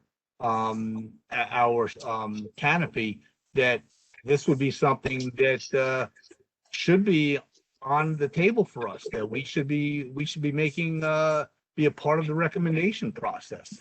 I'd like to address Stephen's one of his concerns. I realize I may have missed my opportunity here earlier on, but I am, and Ellen and I are on the Joint Shade Tree Commission and Environmental Commission subcommittee. One of the things that came up last time was saying it appears to be that we're rowing against an increasing current. That if we have a goal of establishing a percentage canopy, things such as Arnie's talking about, warehouses, approving gigantic warehouses, we're never going to be able to achieve that percentage. And this is something that the Franklin Township has signed off on. So this is the time to bring this up. And then perhaps in another letter or so, we can also approach the township and remind them in the planning board saying that you have made a commitment, but how could we achieve that if you keep on approving large areas of trees be cleared? Right. I agree with you, Bob. And it's noble that some of the developers put money into our account, to replace the trees. I know that's in the engineering. Well, it's not noble, it's by law. Right. But money in a bank account doesn't block sunlight. You know what I No, mean? again, we're rowing against an increasing current. So they can put as much money, they can say, hey, this is great. We don't have to comply with this, yet the township's made a commitment. So somebody somewhere is going to have to say, yeah, we can do it or we can't. Another part of that is when people keep asking us, how come you're not planting trees? Why don't you plant trees? Well, we can plant trees here and there and everywhere, but going to what was just said, you plant 10 trees at this park and 10 trees this, it doesn't, Chris, is your head burning from the sun on the beach there? Yes. Sunstroke. It doesn't create a canopy. Put a hat on. And so planting trees in here and there does not increase the canopy. Losing 12 acres or up to 12 acres of trees, that's a big chunk. Is there any way to estimate? Here's a crazy question for the people that know a lot about trees, and I'm not included in that group. If you were to go out, as I saw years ago, Johnson & Johnson did, when they took down some trees on George Street and purchased 20-foot tall sycamores. I mean, they must have been thousands of dollars each. My point is, to your point also, Arnie, if you were to go out and buy 12 acres of mature trees to replace the 12 acres proposed to be taken down, what would that cost? Not saying that it's even doable, not saying we have 12 acres of bare land that we could do it on. But my point is, what I want to bring up is, I make up a number. If it costs $500,000 to buy 12 acres of dense, mature trees and plant them, that's really the impact here. So to put a dollar to it, not just say, oh yeah, we'll cut down 100 trees, we'll plant 100 little 3-foot trees somewhere else, we're clean. It's really, no, those were large, mature canopy trees. It's going to take 40 years to get back to what we had, even if we plant the same ones. I don't have it at my fingertips. Let me jump in here. But I think at last meeting I had mentioned I've been on several New Jersey Native Plant Society offerings and had some fantastic speakers. And one of them was mature trees versus young trees. So let's cut a mature tree down and we'll plant a bunch of small trees. The fallacy of that is that you will not regain carbon removal, other benefits from a mature tree for years and years and years to come. We're So the getting- substitution will now, Chris, you having sunburn? You okay? Yeah, we're getting sidetracked. good. This is getting way out of hand. You All know, right. okay. Are we It's a going discussion to, group. Thank you. oh, it's getting sidetracked. You're not discussing what my motion was. Okay, so if, are people in favor of this motion? It's, what Steve has said makes it a very, very touchy subject because it is a religious group and they're gonna say we're picking on them. That scares me. Chris, can I comment on that?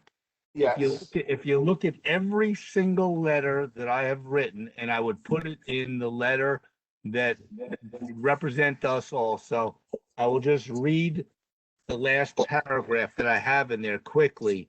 It says, I am not against building this temple, and I recognize the applicant's right to do so, as well as the beautiful increased diversity it would bring to Franklin. However, building in a more harmonious way with nature, saving the sacred grove of trees, will benefit us all as well as for future generations. If the applicant wants their variances approved, there should be a way to design this plan without upsetting the balance of our natural resources, the beauty of our scenic corridor, and disrupting the neighboring property. Variances are not an absolute right. So I am saying, and I would say it in what I send on our behalf, that would be approved by you guys, that we are not against this religious institution, this building at all. We are against the cutting down of trees. We need to be very clear about that, and that's the way why I wrote this the way I wrote it. okay. Any more discussion? Seeing there is no more discussion, let's vote on this. Okay, Could you Let's- restate the motion, please? the motion is that Arnie's gonna write an article, write a letter to the zoning board with our permission, stating that the Shade Tree Commission would like to see the zoning board have them design it so you don't have to take all these trees out. I don't know, whatever Arnie's gonna say. How do you want to put it, Arnie? Okay, I'm gonna say pretty much what I sent to you all already, but I will put it, in a more of a way from Shade Tree. You guys can all take a look at what I sent to you within the last several days. And I will send it to you all again. Actually, what I will do is I will send it to Chris and I will send it to Sarah for your blessing to send it forward, because I think this is a timely issue. I don't know how much more time there is to get this to the zoning board as far as when they're gonna finish their hearings. It could be done before our next meeting. I don't know. okay.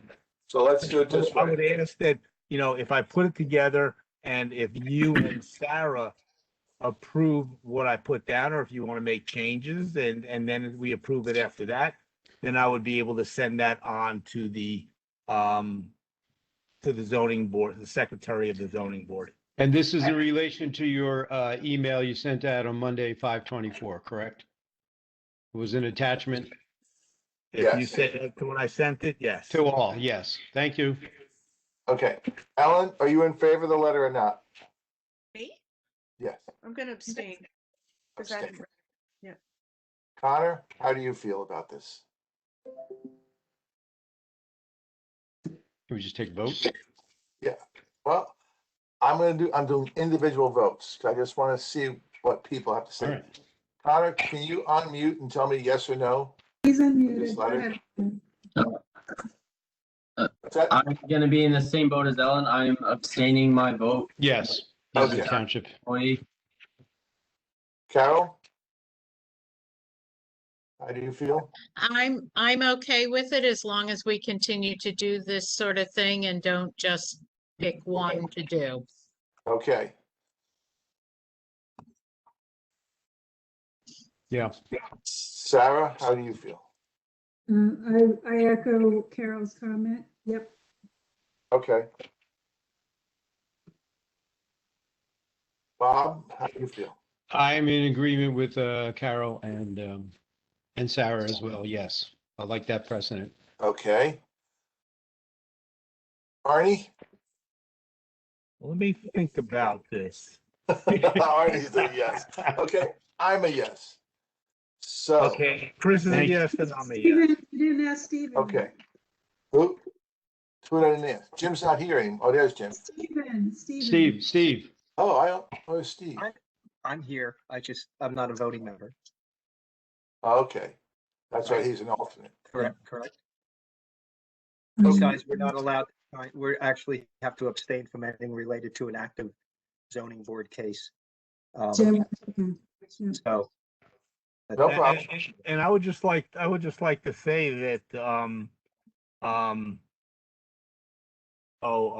what's his name?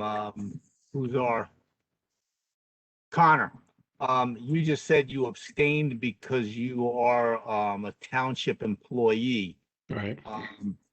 I don't think that's an appropriate reason to abstain, because if you abstain because you're a township employee, then I would think that you would be abstaining on any votes because you're a township employee. You would be abstaining on anything that we vote on here.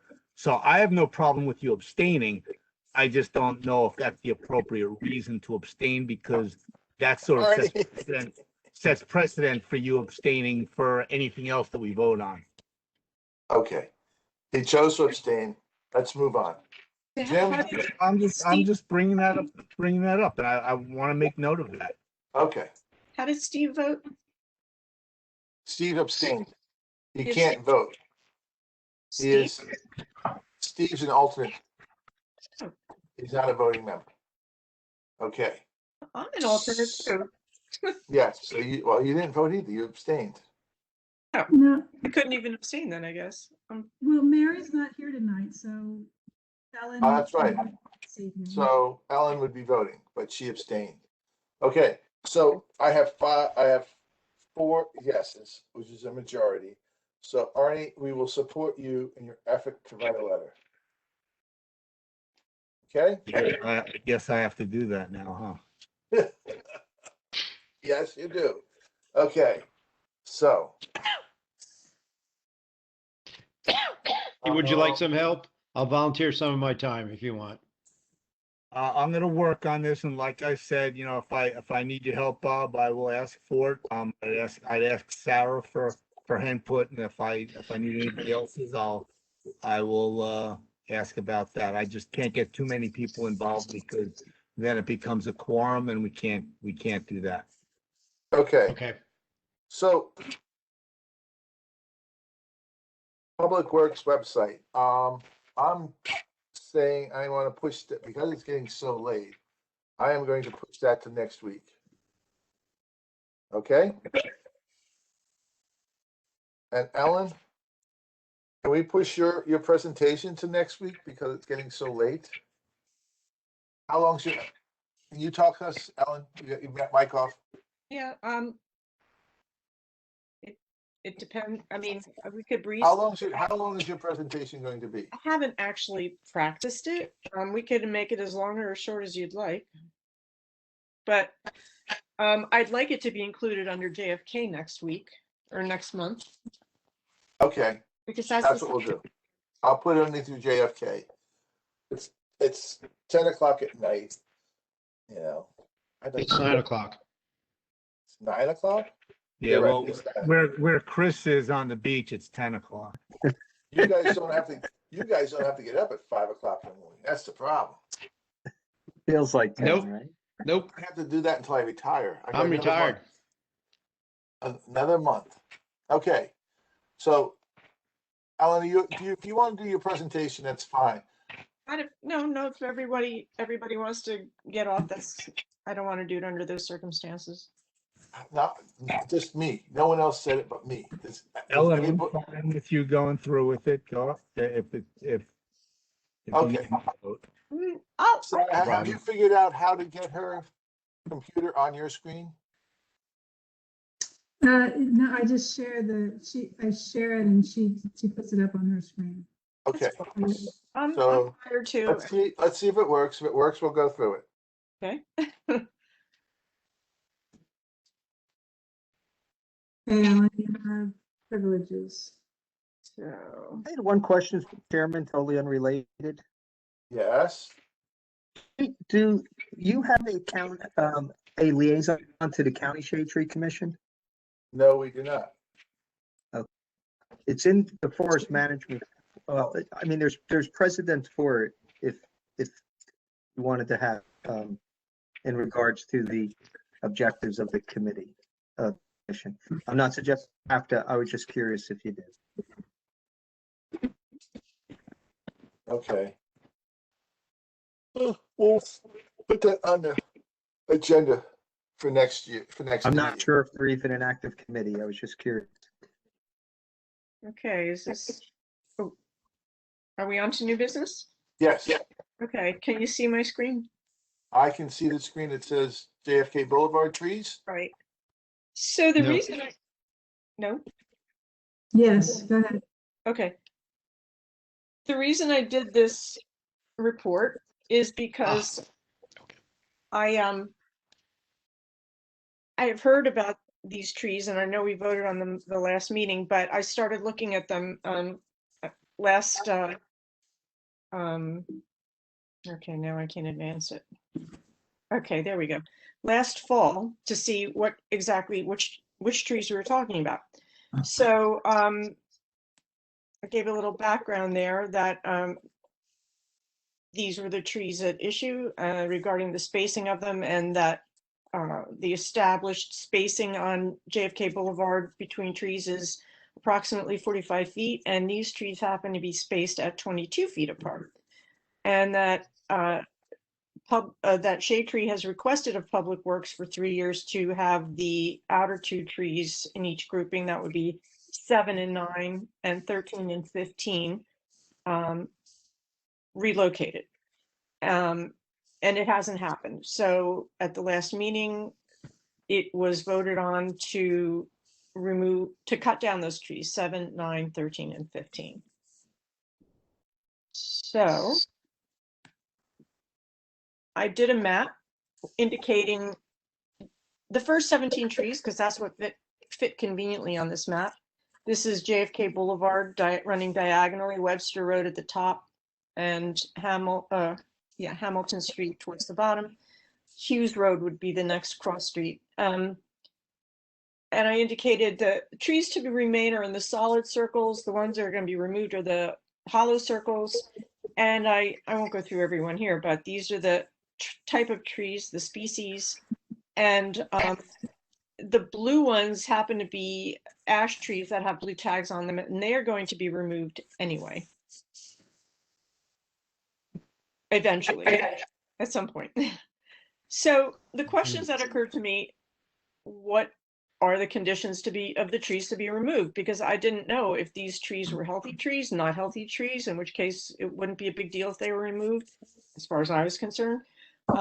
What if they were to remain in place? What about the adjacent trees and the rest of the trees in this section, when trees 1 through 17? What if they get cut down, and what if they remain where they are?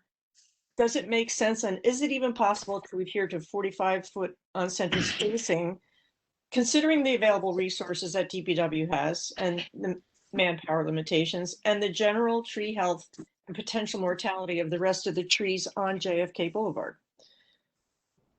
So the first one at Webster Road, it was planted under a power line and it was topped, which isn't a good thing to do for the long-term health of a tree, because of I'll go through this fast, because of access to disease that can get in from this sort of a cut. So don't know about the long-term survivability of that tree, but to top a tree because of power lines and in the way it was done isn't good. And it also leans, right now, the remaining leader leans out over JFK Boulevard. This is also the same tree, and those the branches, the shoots that are coming out of I don't know if you can see my cursor, but that area on the left, that was either a scar created by an improper pruning cut or just another kind of a scar. And those are not healthy branches. On the right-hand side is what I found when I pulled the mulch away. And I have to say, every single tree is volcano mulched. They don't look like volcano mulch piles that are kind of traditional with the peak like that, but they are volcano mulch nonetheless. It's about 6 inches deep on every tree, and every tree that I pulled the mulch away from, the bark was damp. There were adventitious roots, which are not healthy roots. You can see that crossing over the #1 tag.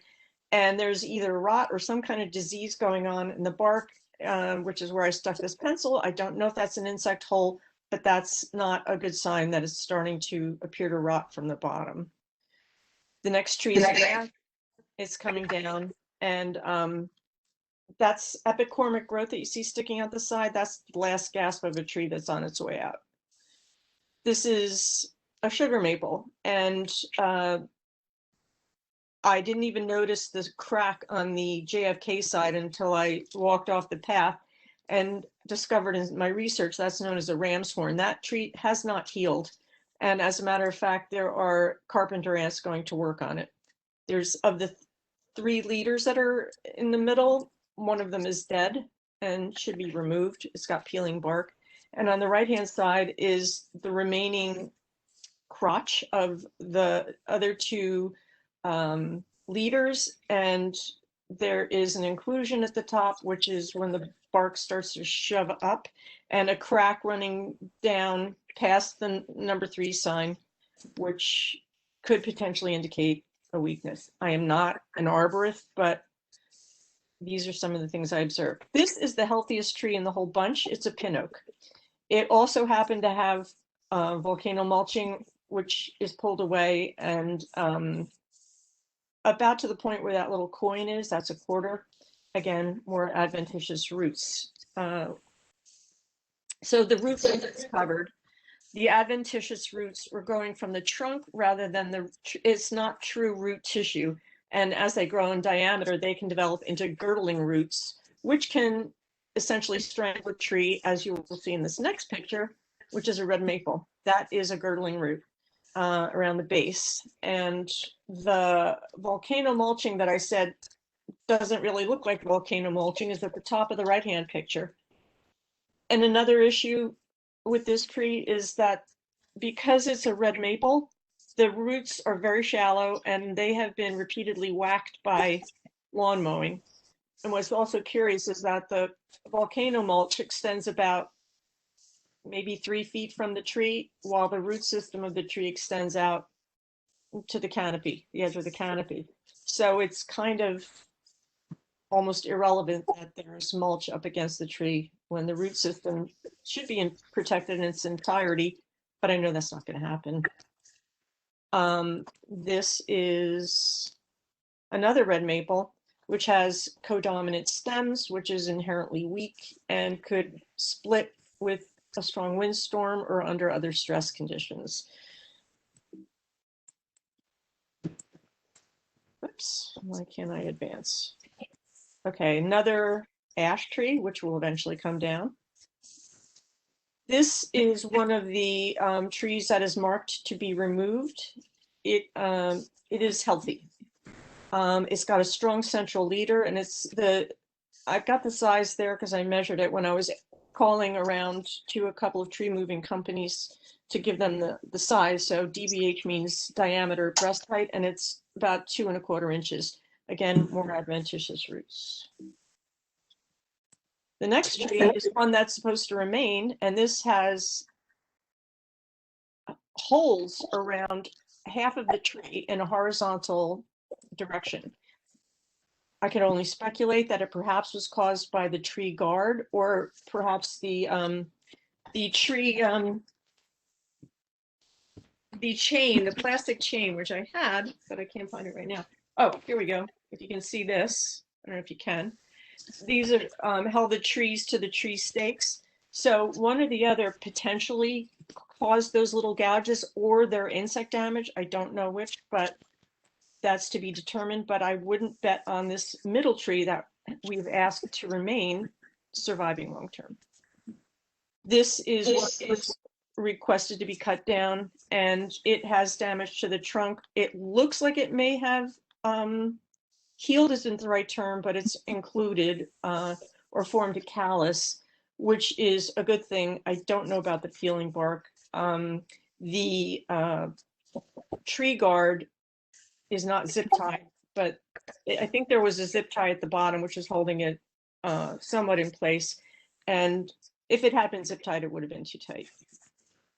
So this is another red maple with a very thin canopy. There's a lot of branch dieback. There's an oddly broken, or it looks bent because it's still got green leaves on it, but the third picture from the left has at least one significant broken branch and a bunch of other smaller ones. And again, mower damage because it's a red maple. This tree is number 11, another red maple with significant bark damage. I, again, don't know how this would contribute to the long-term survivability of a tree. It might be fine, but at least the damage to the one all the way to the right was fairly deep.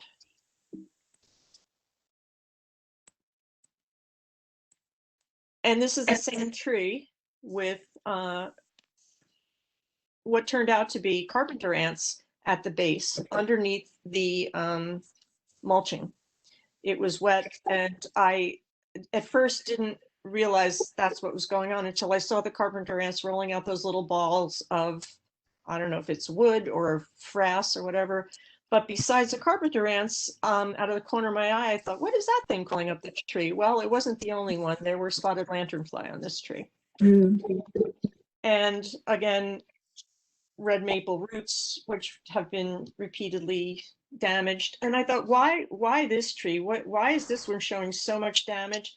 Again, only speculation, but it happens to be near a sewer drain or storm drain and manhole covers.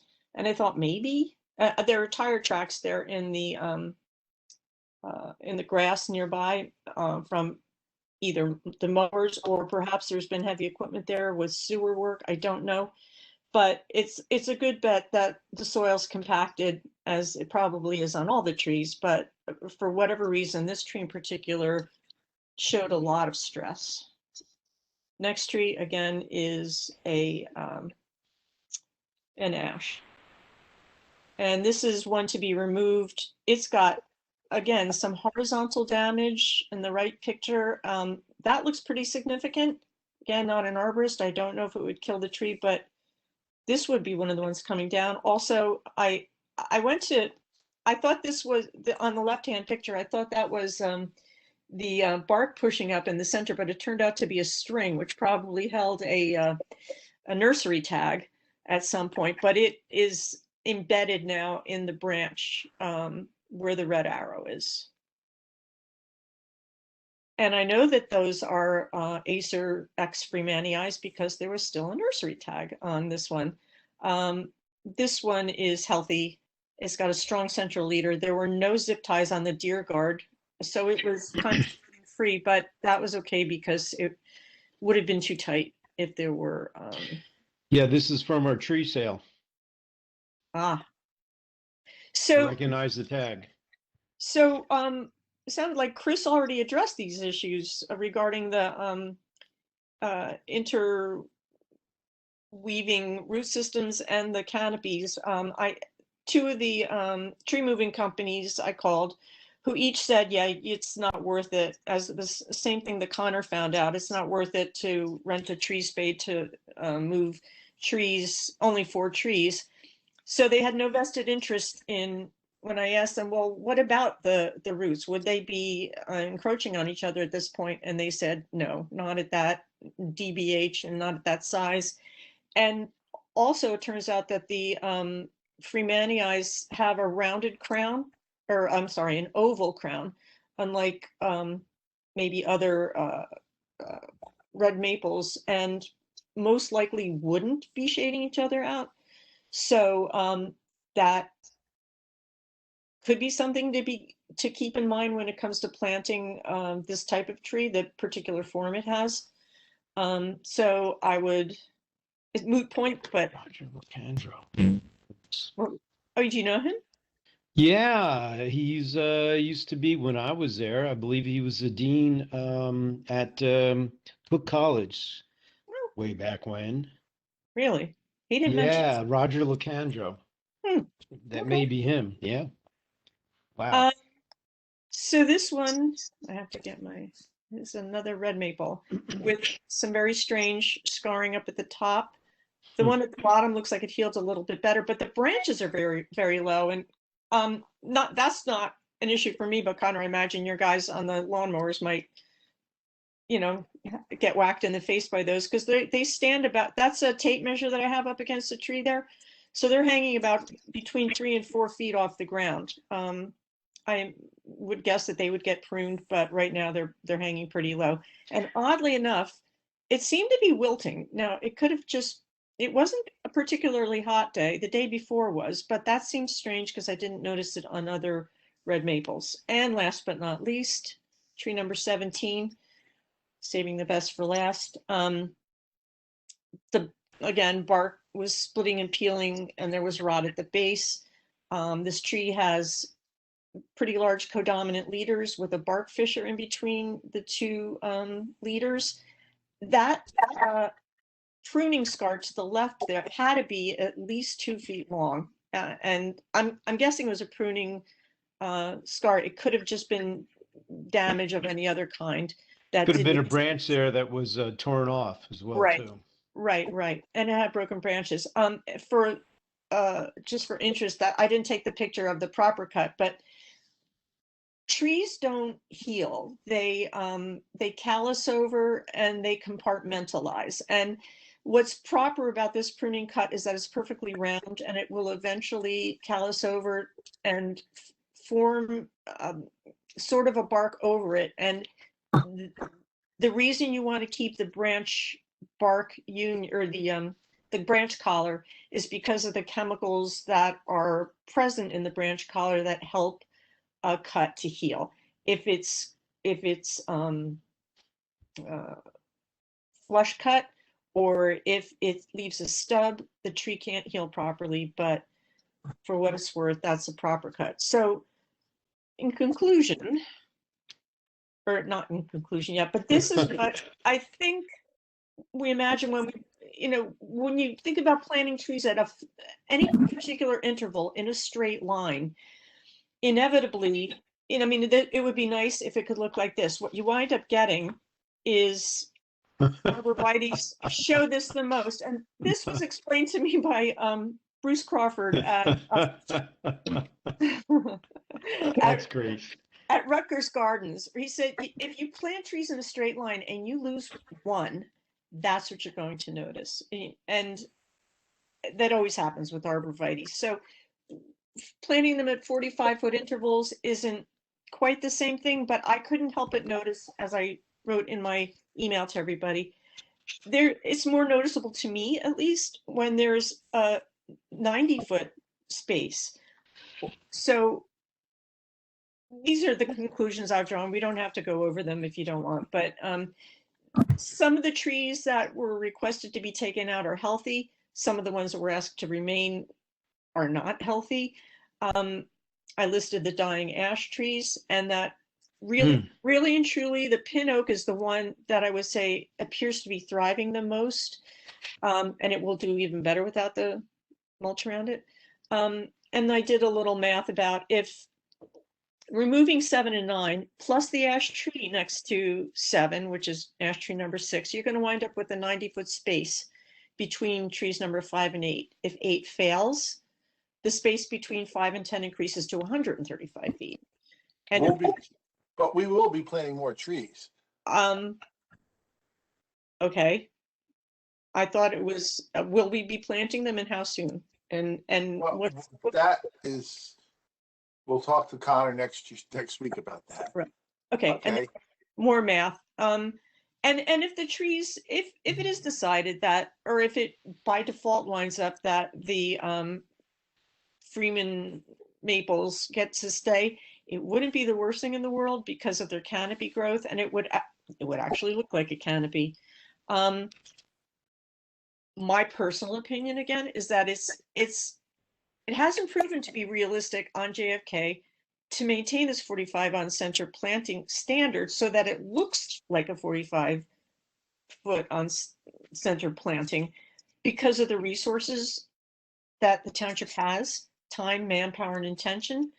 And all of these trees, at least 1 through 17, and I plan in however long it takes to look at the whole, all of JFK, they're in various stages of stress.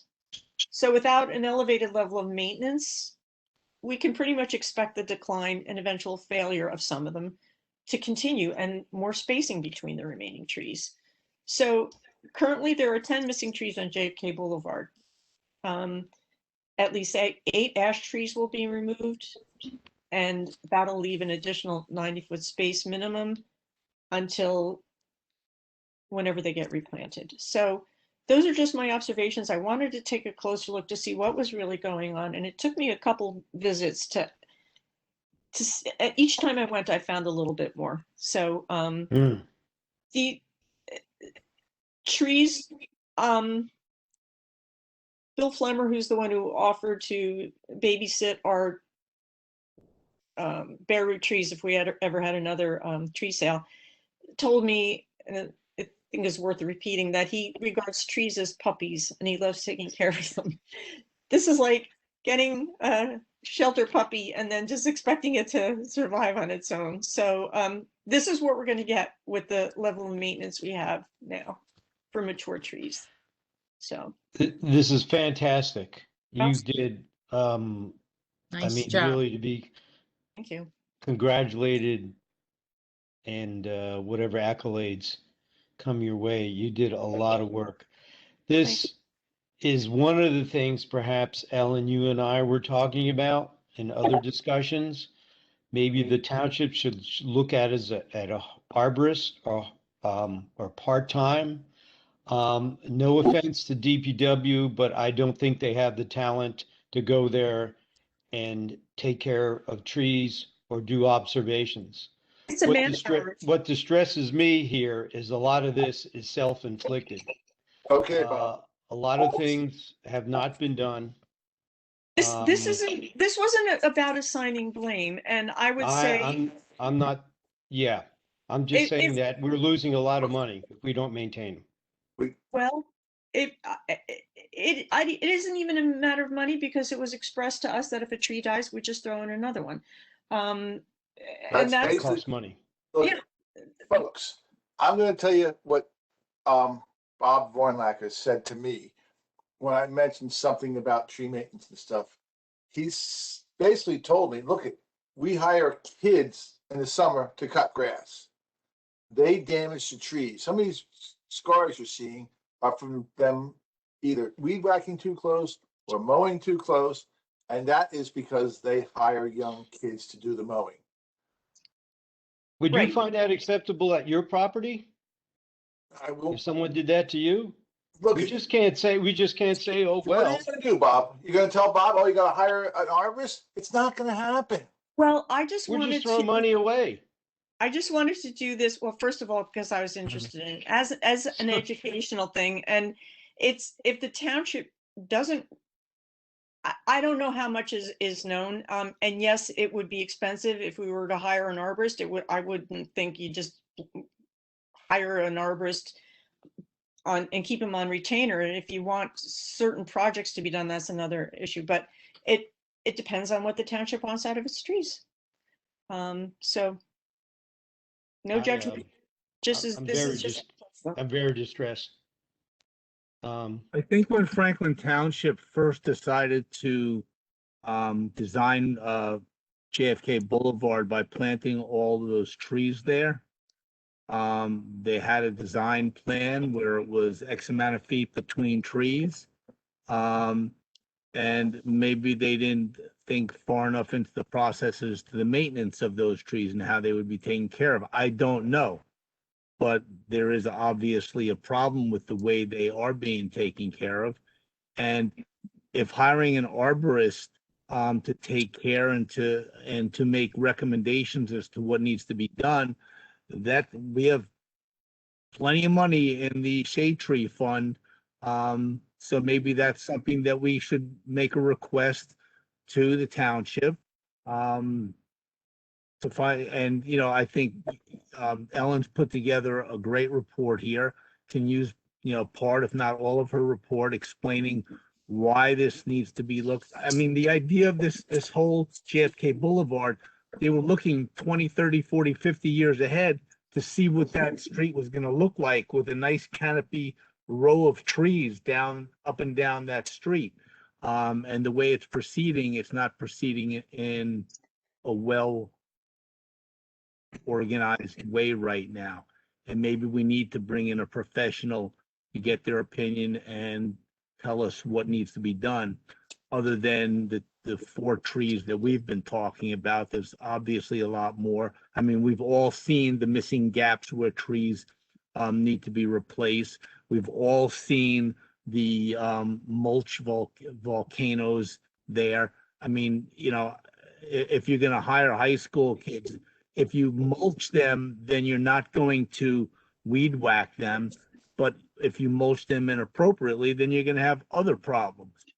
And I don't think it takes too much teaching to show somebody how to mulch something properly. But again, I think bringing in an arborist, that's something that we should talk about, and possibly make that recommendation to the township as far as just discussing JFK Boulevard, because that's supposed to be a beautiful road with a plan of planted trees that is not working out the way the plan was originally designed, I don't believe. I will say this, part of the problem is that we have shale. Most of the topsoil was removed there, and you're planting trees in shale, and you're not going to get great results when you plant trees in shale. You put the appropriate trees in the right place. Can I just, That's what an arborist can recommend. Okay. can I make a comment about the situation, please? Go ahead. Please do. Okay. First of all, Ellen, that was as good as any reports and presentations I see in our committee meetings by professionals and experts. So thank you very much. And I could tell a lot of work went into it. There's some aspects of this stretch of land, I'm not trying to be cryptic or too general, that is really not appropriate for me to discuss at this point. But at this time in this forum. But I'm going to ask that you can forward me this report under separate cover, just, whatever is a PDF file, whatever is easiest. I'd like the land use committee that has a lot say over issues like this, or at least can take action, and discuss the overall situation of, I'm going to call it that stretch of land in the corridor, the JFK corridor. And I can't promise I'll have any feedback at all, but after our next land use meeting, if possible, I can bring back whatever comments or ideas or concerns or questions relevant to the overall concern I'm hearing about the particular trees and in general the long-term health and condition of this corridor. I'm going to call it this green corridor on JFK, if that's okay. There are a few things that really, like I say, just aren't appropriate or not the time to get into here. Just a bigger issue of this strip of land. I'd be very happy to send it. The only problem is I have to figure out how to reduce the size of the file because it's enormous. Can you make it a zip file? I did zip it and it turned out, again, I don't know if this is my Mac and I don't know how to use it, but it turned out to be the same size after I reduced it. So it was the same megabytes. What did you send me? You just sent me the map, right? Just the map, yeah. The photographs were all huge and there are a lot of them, and I was shocked that, which is why I'm doing it this way rather than sending it as an email, because the attachment would have been, I couldn't have sent it through Gmail. Yeah, and I couldn't accept anything over 10 megabytes. And Ellen, reducing the PDF isn't the same as zipping the file, and zipping should work. So I can talk to you about that later. We can try to figure that Yeah. out. I tried reducing it when it was still in PowerPoint and Yeah. it didn't work. Yeah, I would love to, if you Yeah, could so help. zipping is different than reducing. I'm going to erase something possibly unpopular, but given the really excellent job that Ellen did in showing the condition of the trees and the inconsistency of spacing that exists right now, and given that we're about to write a letter to another entity about removal of trees, does it really make sense at this stage to go cut down for relatively healthy trees until we have more information about the condition of trees in JFK Boulevard, or the intent to plant more trees, or a new planting plan somewhere? I would like to propose that we leave those poor little trees on JFK Boulevard alone, the ones that are slated, that are in the wrong place. I'm going to propose that we leave them where they are for now, and push the idea of cutting them down the road until we have, like I said, more information about the Second that motion. care of trees in the township. I second that motion. Sarah, Thank you. any discussion? Seeing none, is everybody all in favor of leaving the trees that are close together in place at this time? Please say yes or vote. All in favor, raise your hands. Aye. Chris, provided that you go out and remove those tags on them saying, cut these trees down. They're not getting paid attention to anyway. I will take the tags off, no problem, Arnie. In fact, I'll bring a knife with me and cut the deer guards off of them. Okay? Any Okay. opposed? You should ask if there's any opposed, just in case. Any opposed? Great. Okay, Connor, you heard that, right? We're not gonna remove those trees at this time. Please do not remove those trees. Well, if this was brought up, I was gonna say that they weren't gonna be touched anyway until the fall. Okay. Thank you, Connor. I was afraid you were going to say someone went out tonight and did it as we were speaking. Oops. Okay. I will make a motion to close the meeting. Oh, No, hold on. We have to make a motion to open the meeting to the public, if there's still public here.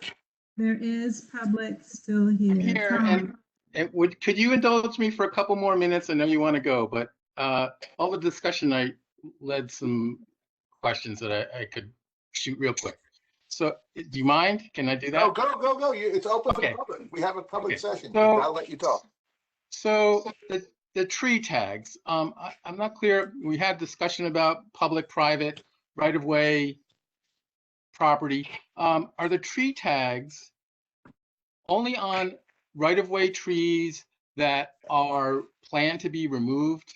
Is that a correct statement, or can you clarify No. that? No, it's not. Okay, help me. The tree tags were put on, they were done in categories. They were put on hazardous trees,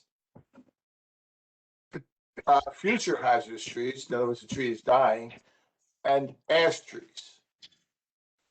Most of the tags were put on ash trees. Okay, they're not dying. There's nothing wrong with them. There's a lot of them that are still healthy and still doing fine. But we know within the next 5 years, most of those ash trees will be dead. That's why we mark them. Okay, are they all on right-of-way only, or are they on? private? No. See, No. the way that I was told that the township's gonna handle this is if the tree is between the sidewalk and curb, planting that little strip, they consider that their tree. If the tree is behind the sidewalk, it's your tree. No, Chris, that's not No, quite right. May I that's clarify? not I'm right. telling you what I was told by Carl. Can I tell you No, about the no, no. assessment? Hold on. So the assessment and the tree tags were placed on trees in the township right of way or on private property if the tree could fall into public property. And it Okay, was a hazardous tree. And the trees were tagged if they required maintenance such as pruning, if they were dead or dying and needed to be removed, or if they were an ash tree. And over 71% of the trees that were tagged were ash trees. So those will, and because of emerald ash borer, those are anticipated to die within the next 5 to 10 years and therefore have to be removed. So they were placed on the inventory for budgeting purposes and for observation and maintenance ongoing. okay. Quick question for Sarah. You mentioned the PSA. Is that still available about the tagging program? Yeah, and I think it's still listed on the website. I can, if you give me you have my email address, right, Tom? Yeah, I believe so. Yes. Okay, shoot me an email and I'll send it to you. Okay. I believe it is still on our website, and if it is, I'll send the link to you as well. Okay. I tried to do some research today and I didn't find it. So, Okay. My trees, I feel there are some significant branches that need trimming. I'd like to see them trimmed, not completely remove the tree completely removed at this time. Is there a contact that I can discuss that, either working with the township or getting a private contractor myself to do that removal? Because I feel that needs to be done ASAP. They're gonna, if they fall, they're gonna hurt somebody. So, is there a contact can I also, Sarah, maybe in the same email request that? Where are the trees located? I don't have a sidewalk, but they're in the right of way. They're off my property, but off the street. My property line's behind the trees. So they're Okay. township trees. They're blue tag trees and they're marked. Yes. Yep. Okay, so I would gather that the township is not gonna make that a high priority. That would be Okay. my opinion. No, And, but that's not the question, Chris. The question is how does Tom report them? And that's through the citizen portal, isn't that correct? yes, it's through, you have to go to the Public Works website or page on township website and figure out where to report it, because it's not a simple thing. I've looked at it, it's not a simple thing. I've asked them we're going to ask them when we have time to review it better, to put an easier way to report a hazardous tree. Okay. I'm sorry, Mr. Gale, Yes, is there a tree that you would like the township to come take a look at? there's two You're actually in right front of my property. Yes, Okay. they're What- 100-old trees. Okay, are they tagged? Yes, they're tagged. Okay. And I don't mean Chris, I wasn't trying to jump in front of you, but I get the number of your house. I know where it is. I can request that somebody comes out, from the manager. He'll deal directly with personnel, but that somebody comes out and takes a look at them and evaluates and attends to them immediately if they need any attention. Okay, thank That's you. okay with, Yes, if that's that's okay with you. Just so you're aware of, I'm not sure our township people know the proper way to trim a tree. well, just taking Well- off the dead branches so they don't hurt somebody would satisfy me for now. Okay, Chris, then. I understand that they may go, I imagine that they'll go eventually, but that's a bigger task, and I think it might be more cost effective to trim them now and come back later, but that's my opinion. Okay. I'm not passing judgment on those kind of things. That's really not right for me. But I just, if you want it, I will directly communicate with the manager and request someone gets out there as soon as possible to look at them and Okay, take appropriate action. I What number appreciate is it? that. Not a It's problem. 14 Ford. I'm sorry. It's 14 Ford. board. Okay, and then the other question you had is if you go to the Franklin website in the Yeah. top search thing to the on the top right, and you Yeah. type in Franklin Tree Tagging Program, the first thing that pops up is Hazardous Tree Assessment, Township of Franklin, and it actually shows a giant picture of the blue knob, and then the page it describes the program. It describes the hazardous tree assessment program, and I agree there should be an easier link and an easier way. But anyway, if you do type in Franklin Tree Tagging Program in the top right bar, search bar, bring it to it. Okay. The last is just a comment. I'd if at all possible, I think the database that you have would be great to be made publicly available. I don't know if that's possible or not. You talked about the reporting process. I know you want to work on that. That would be great.